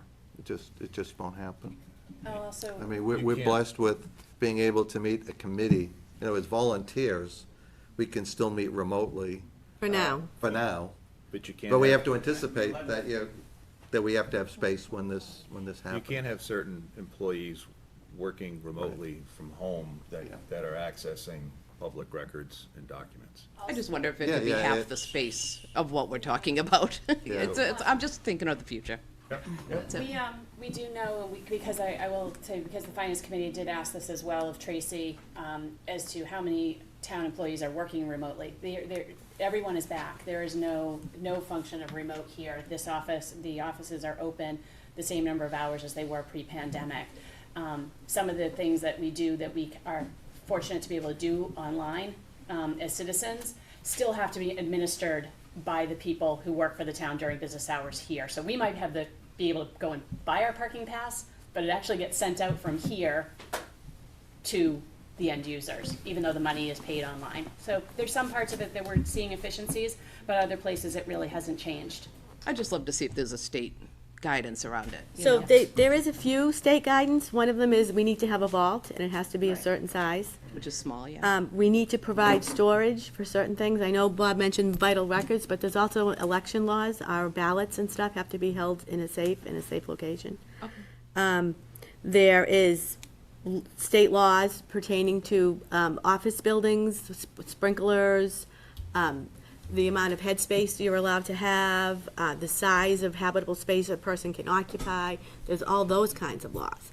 But as far as like a guidance document for what should be a town hall, I'm not aware of that. Well, you know, Let me add one thing, Yeah, there's a- because from the initial to present, they've reduced it 29%. There are programming recommendations from the state, which we adopted, which is the 120, that's the Oh, new model. yeah. 120 square foot office with office cubes. And that's how we were able to reduce it from the way it used to be done to the way we're proposing it to be done. But like the building inspector, he'll never keep files in his home. The town planner, they'll never keep plans in their homes. The assessors will never keep, you can never go to the assessor's house to talk about your assessment. The treasurer will never keep banking records, town banking records in their home. Will some of that be digitized? I guess that's what I'm just trying to think. There's You know, digitized, but the space-wise, state you know? law also does require the town to keep some things. I agree with you. I think it's redundant, and I think we need to move into the next, digital space. But the Commonwealth moves slowly. And, Thanks a bunch. you know, You're welcome. Just to tag on to that, in my time as chair, it was in the height of COVID and remote work, and you get much more out of your workers when they're in person. The, in-person workplace is much more productive. I found it was for the town. Okay, Bud? Good day, Bud Kelly, 24 School Street, Byfield, town of Newbury.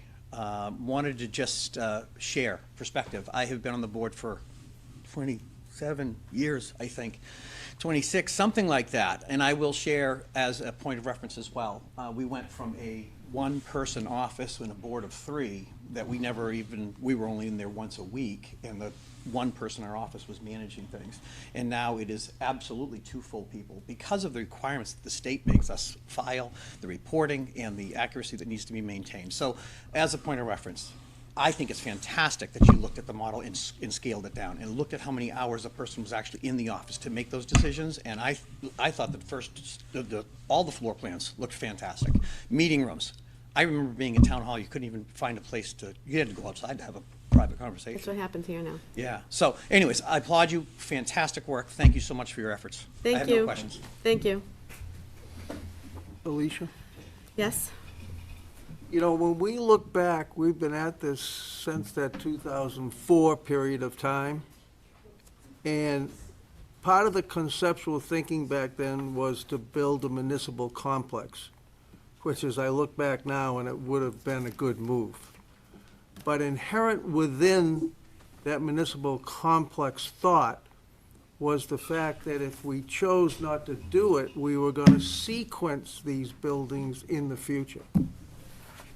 And that's what we're doing now. So it's not anything we weren't basically charged to do, and the time is By town coming around meeting. to do it. Yeah. Yeah. We decided. Leslie? Thank you, Joe. Hi, Leslie Matthews, 111 Main Street. You're basing $120 annually for the increase on our taxes, but that is for a median-sized home at about $649,000. 638, 862. Okay. So. That's okay, close enough for government work. And for those who, can you give us how you base the percentage on how you, for anybody that has a home of an increased value? And the other question is, what does it cost the taxpayer annually to stay in a leased environment? What's a leased environment? This. To rent? Correct. Okay. We I have think, we have the, those. so, Okay, go to Marshall. He's got your Marshall? Okay, nope. Leslie, stay up here. Okay. In case you have any follow-up. The present cost for us in staying here versus when we get into a new town hall, we are spending roughly $218,700. That equates to roughly that amount. Now, if we take advantage, and this is, you ask a question, so I'll give you the theoretical best possible deal.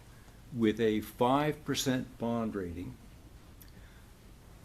moving out of here and using all of the money that would have gone into this for rental to pay down the bond, and if we get a good bond rating, then the difference is less than that $120, probably by about $60. I don't have the exact figure, but it drops that amount.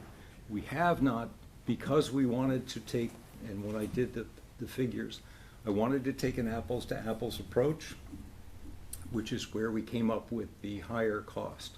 But in fact, if we utilize all of the efficiencies that we possibly can, we can lower that considerably. We were promised about a $125 increase on our taxes annually when we did the police station, which was, had a budget of a 6.5 and grew to an 8.2. Correct. But in the meantime, everybody has to remember, the valuation of our homes, and even though we have a good tax rate, the valuation of our homes has increased dramatically. So we're not paying $125 annually every year for the police station because our valuation has gone up, which increases what we have to pay back to pay off the bond. I don't No, think that's accurate. no, that's not true. Yeah, that's not accurate. Your tax rate goes down. The tax rate went down, Bud, but our valuation went up. My taxes increased because my valuation went Wait, up. Leslie, wait a minute, Leslie, hold on. Okay. When we get, and I think this is important stuff, when we get the bond done, it's like your loan payment. It's fixed, $120 a year. No matter what your taxes are, 120 of that, Okay. use 120. So like, it's a comes- simple interest. Simple interest, one. Two, if we look at what we would have been paying for rent, that was an escalating amount. And therefore, the difference is actually going down. In other words, what we have paid for rent here goes up every year. What you pay in the bond stays level.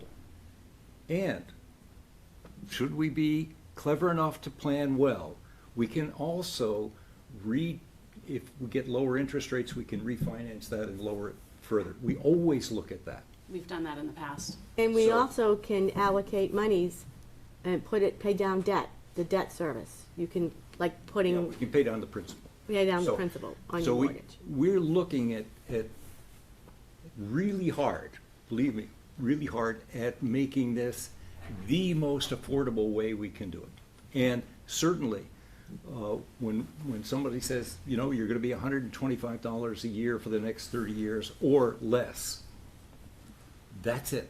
It's not gonna go up. If the value of your home goes up, if the taxes go up for whatever reason, that part does not go up. That has to stay the same. Yeah, remember, the 2.5% property, the Proposition 2.5 isn't on an individual level, it's on the tax levy capacity of the town. So based on the valuations, so valuations go up, tax rates go down to get to that same number. So So- the numbers that you're quoting us for an annual increase Yes. are locked. Yes. Once we set the bond. Once we set the bond, Well, so you once, do have to yeah, remember once that it goes that- out to bid, and once we have a price, and then we know what we're gonna borrow. So But that number, we can't this is exceed. still just an estimate because you don't It know. will not what- exceed. It will not exceed. If it passes, we have a will not exceed number.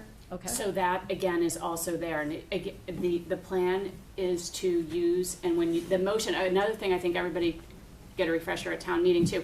The articles, as they're written today on the town website, those are the numbers they knew at that point in time. What we vote that night will have exactly how much is gonna come out of the town hall account, how much will be bonded. All of that is the motion that gets read, and that will fluctuate because we wanna have the best numbers when we go into that meeting. That's why there's a difference. The warrant warns you of what's gonna come. The motion on the floor is what we actually vote on the floor.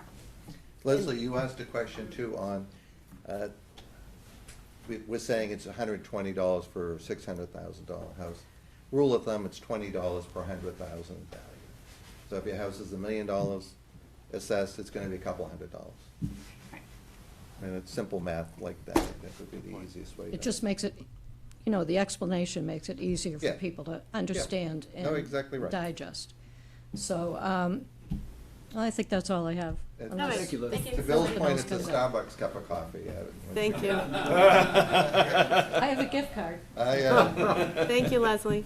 Madam Steve? Chair, I just want to add to the cost issue and like what, I understand we got to get out of here. All right, don't get me wrong. I understand that wholeheartedly.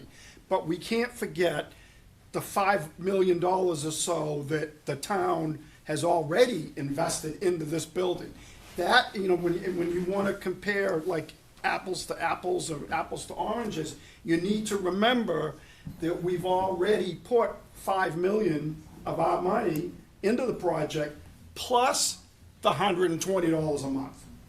Plus the monies to connect to the I'm sewer just- system I'm and just plus. bringing that point up, that's Yeah, all. Yeah. Alicia, That's why it's not $500 per year. Right, no, I Yes. understand, but you can't forget that we've already invested $5 million. Right, into and we this own the building. property Every and dollar everything this else. town spends comes out of our Which, pockets. when that we're, was my point earlier, which takes away from some of these other expenses that we have. That's all. No, it doesn't take away. Those are planned for. They'll get done.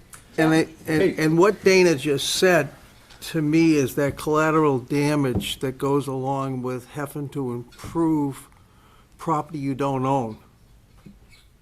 And Mr. Kelly has been very fair, but and I know he's not gonna, but we can't be sure he's not gonna get an offer from the Boston Globe and sell everything. Or if the people want to expand. You know, then- so we. Anything can it happen. doesn't, it's just not good fiscal planning to put money in extensive amounts into a building you don't own. Not a good use of taxpayer money. So listen, we have Steve Manchin. Steve, did you have to stop and get gas on the way? It's such a ride from your neck of the woods of Plum Island, or? Yeah, I kept on looking to stop at Angie's, but they'd moved away. It's a gas station. A whole Well, nother story. You could fuel up there, but it would be in the form of a cocktail, not a tank of gas. So say your name and address. Sure. This is Steve Mangin on 14th Street in Newbury. And I'll ask one question, but I've got another one, too. I was impressed by the listing that Dana gave about all the upcoming expenditures that we should be anticipating down the road. And I understand you've said that there is we're planning for that. I'm thinking, well, that's great, but have you done an analysis to show that there's an expectation the money's going to be there? It's easy to say, yep, I'm planning for this, but when push comes to shove, you gotta pay up. Okay, We're I'm not the gonna, Fed. yeah, we do, Since we're on the capital planning committee. yeah, We do have that in hand, and that is why we do that document. That document is refreshed every 5 years. It gives us an idea of what it's going to be coming down the pike. There are some things like the police cruisers, like clockwork. Every year, here comes one. You know, you're going to see it at the town meeting. We're going to do. The people who actually do a really good job at getting every penny out of their equipment is the DPW. Sorry. They'll take a 10-year truck and make it go for 15. But we know where that is. That's part of our budget year in and year out. So yes, we do plan for that. However, there's a however, for large capital projects, what we are doing in the planning process is saying, let's put money aside for it because we know it's coming 3, 4, 5 years down the road. Let's get prepared for that. And I alluded to this before, were we a business, we'd take the depreciation of the buildings, of all the equipment, and say, this is what our capital plan is. Let's put that money aside every year, or a portion of that money aside every year. So when it comes down to it, the pain has already been spread, one, and two, we're not paying somebody else to borrow the money. We've already paid ourselves. But if And I may clarify. Just 1 second, and then you can clarify. We also plan for where the money's gonna come from to do this. So there's a capital plan, but we also plan for where the influx is gonna be coming from. Yep. So we look at both sides of the balance sheet, so to speak. But one could run as a model, this is the current amount of tax that the town can raise, and then run 2.5, 2 years, 3 years, 4 years Correct. into the future. And that's the context in which I ask, do we think the money's going to be there, considering all the things that Dana raised? Yes. Having a contingency fee? Yes. And that would be a good thing to present, I would suggest. Town meeting. It's a very good point, and we'll work on that. Yes, thank you, Steve. Is there anyone All the else? good stuff. Yeah, is there anyone else that has a comment? Hi, or a question, I should say. Sarah Bolton, 10 Bittersweet Lane. I was just noticing this lovely picture, and there's a crosswalk there. I've made inquiries in the past about having crosswalks put on the Upper Green in general. There's only one. And it's, it's located in a good spot, but we could use more probably. I'm just wondering, is there any control that the town has to actually make that crosswalk come to fruition? Sorry, that's my phone. Yeah. It happens. Yeah, we can. You have the Like, authority we to can put, do that. Well, put that in? I don't. Not you, us all. We can put it in Morgan Avenue, we cannot put it across 1A. See, that's what I thought. Yeah. Okay. That's the state. That would be a desire that However, I want to express. There was an article in the paper recently, I think the Globe, of people who are the crosswalk bandits. And you come out in the morning and there's a new crosswalk. And that has been happening on the West Coast. Yeah, I believe it. Thank you. Is there anyone else with any other questions? Hi, Just a quick statement. Yep. I think today was fabulous, folks. I came here unsure, just everything I've read was scary, was terrible. I'm thrilled at what I heard today. Something that I think the community needs to somehow get out to the community is we need to put our faith in our elected, our appointed, and our volunteers in our community that are working hard to protect us, because that's what their job is. We need to get that out somehow. But I appreciate all your work that you all have done. thank you. Just fabulous. You certainly helped me make my mind up. Thank you. Thanks, Frank. Thank you, Frank. Can I Actually, say one more thing? yes, Only way we're gonna see a savings on building a building is what happened in 2008. So I was overseeing schools up in Maine and in Freeport, amongst other towns. We had a $24 million budget for a new school that was funded. Came in at $20 million. And the state had $53 million left over from the school budget bids, and they turned around and gave it to the smaller towns for $2 or $3 million. That's the only way we're gonna see a significant reduction, otherwise it's just gonna keep going up. so it has to come from the state. Yeah. Thank you. But it was funded already. Well, Yeah. you're Yeah. saying that if there's a fiscal event Yeah. in the marketplace, Correct. You have to plan for it and have your project in queue. And right? funded. And funded. Shovel-ready project. Yes. Or you're not We'll gonna just get wait for it to happen. And maybe, Yeah. you know, maybe it'll happen again. I mean, So, you bring up I a have good a point. If question. we had a major recession Yep. in the third or fourth quarter of 2023, would that work to our benefit in the bid process? Possibly. But again, we have to look backwards to give you, real-time estimates of cost. And we're not trying, listen, I'd rather be telling you it's gonna cost $6 million than telling you we're closer to 12. But that's what we see, and that's why we share those numbers. So I have a question. When I pulled into the parking lot today, there was a group of people outside that had no new town hall signs. Are any of them here right now? They were. A few of them stood in. Leslie, were you in that group? Because I'd like to know what their solution is if we don't have a town hall. I mean, it's a shame that nobody stayed for the whole presentation. Oh, come on up. I'm just curious. Don't trip.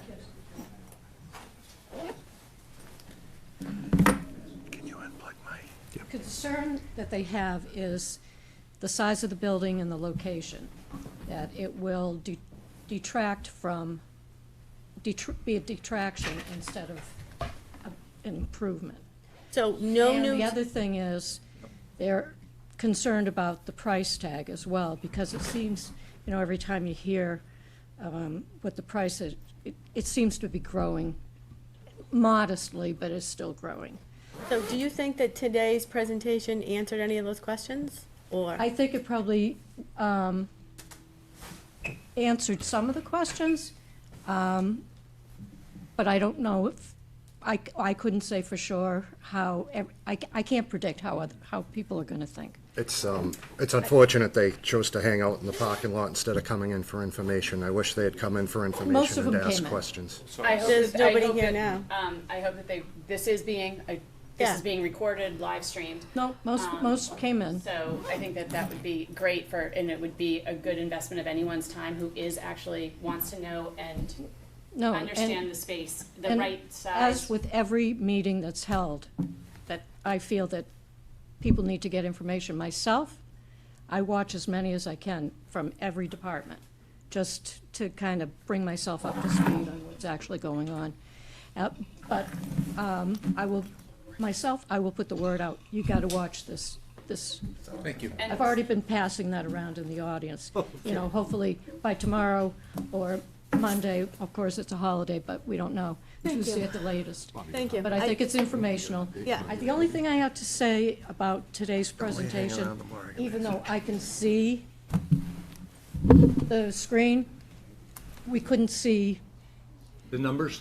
So as That's a, Bob was talking, and he was saying to the left, to the right, to this, to that, most people out here couldn't figure out what you were talking about. so So that's. if you just at I least. get that a mean, lot, by the If way, you need Leslie. somebody. Comes with him all the time. You need a pointer? You need a better way. You need a pointer. That's right. You need, if for nothing else, you just need somebody that's gonna kind of. A point, you're saying have a pointer? Laser pointer. Okay, Yeah. no, that's, That would have been helpful. yeah, that's In the good. new Town meeting. hall, a nice big screen. Well, in the new town hall, we'll be able to have the room built as such so that you can Yeah. better share information. I think we're living in such a visual world that, people seem to carry that information longer than they do an audio world. Okay. This came out at our meeting on Thursday, our NBC meeting. So it should be going up on the website too, so everyone can go back and look at it. Yep. Oh, I'll probably, Yeah, no, but just saying, for that very point. Yeah. This is all broad brush here today. It's a lot to process. But I just thought I would mention that, No, so I when think you it have was the, a good have point, the well next taken. one, Yeah. that it'll be that much more easy for people that are sitting out here. Because I think what happens is they're listening to you, but they can't figure it out, and you lose them.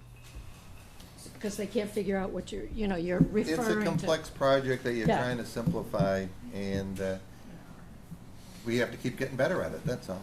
All right. Thank you, Leslie. I I think, Bud, I think you jumped in front of Steve. I apologize, you were standing up back there, I didn't know. Steve, absolutely, do your thing, I'll be right behind you now. Thank you, everyone, for coming. If you're gonna head out, thank you. Go ahead. Well, I said I had a two-parter, and one, though, I personally think the footprint and scale of the building is a little bit too big. At this late date, I'm not gonna come in and be hypercritical about, trying to draw lines. I think that's inappropriate. But I have heard people voice some concern about how the building is used 4 days a week.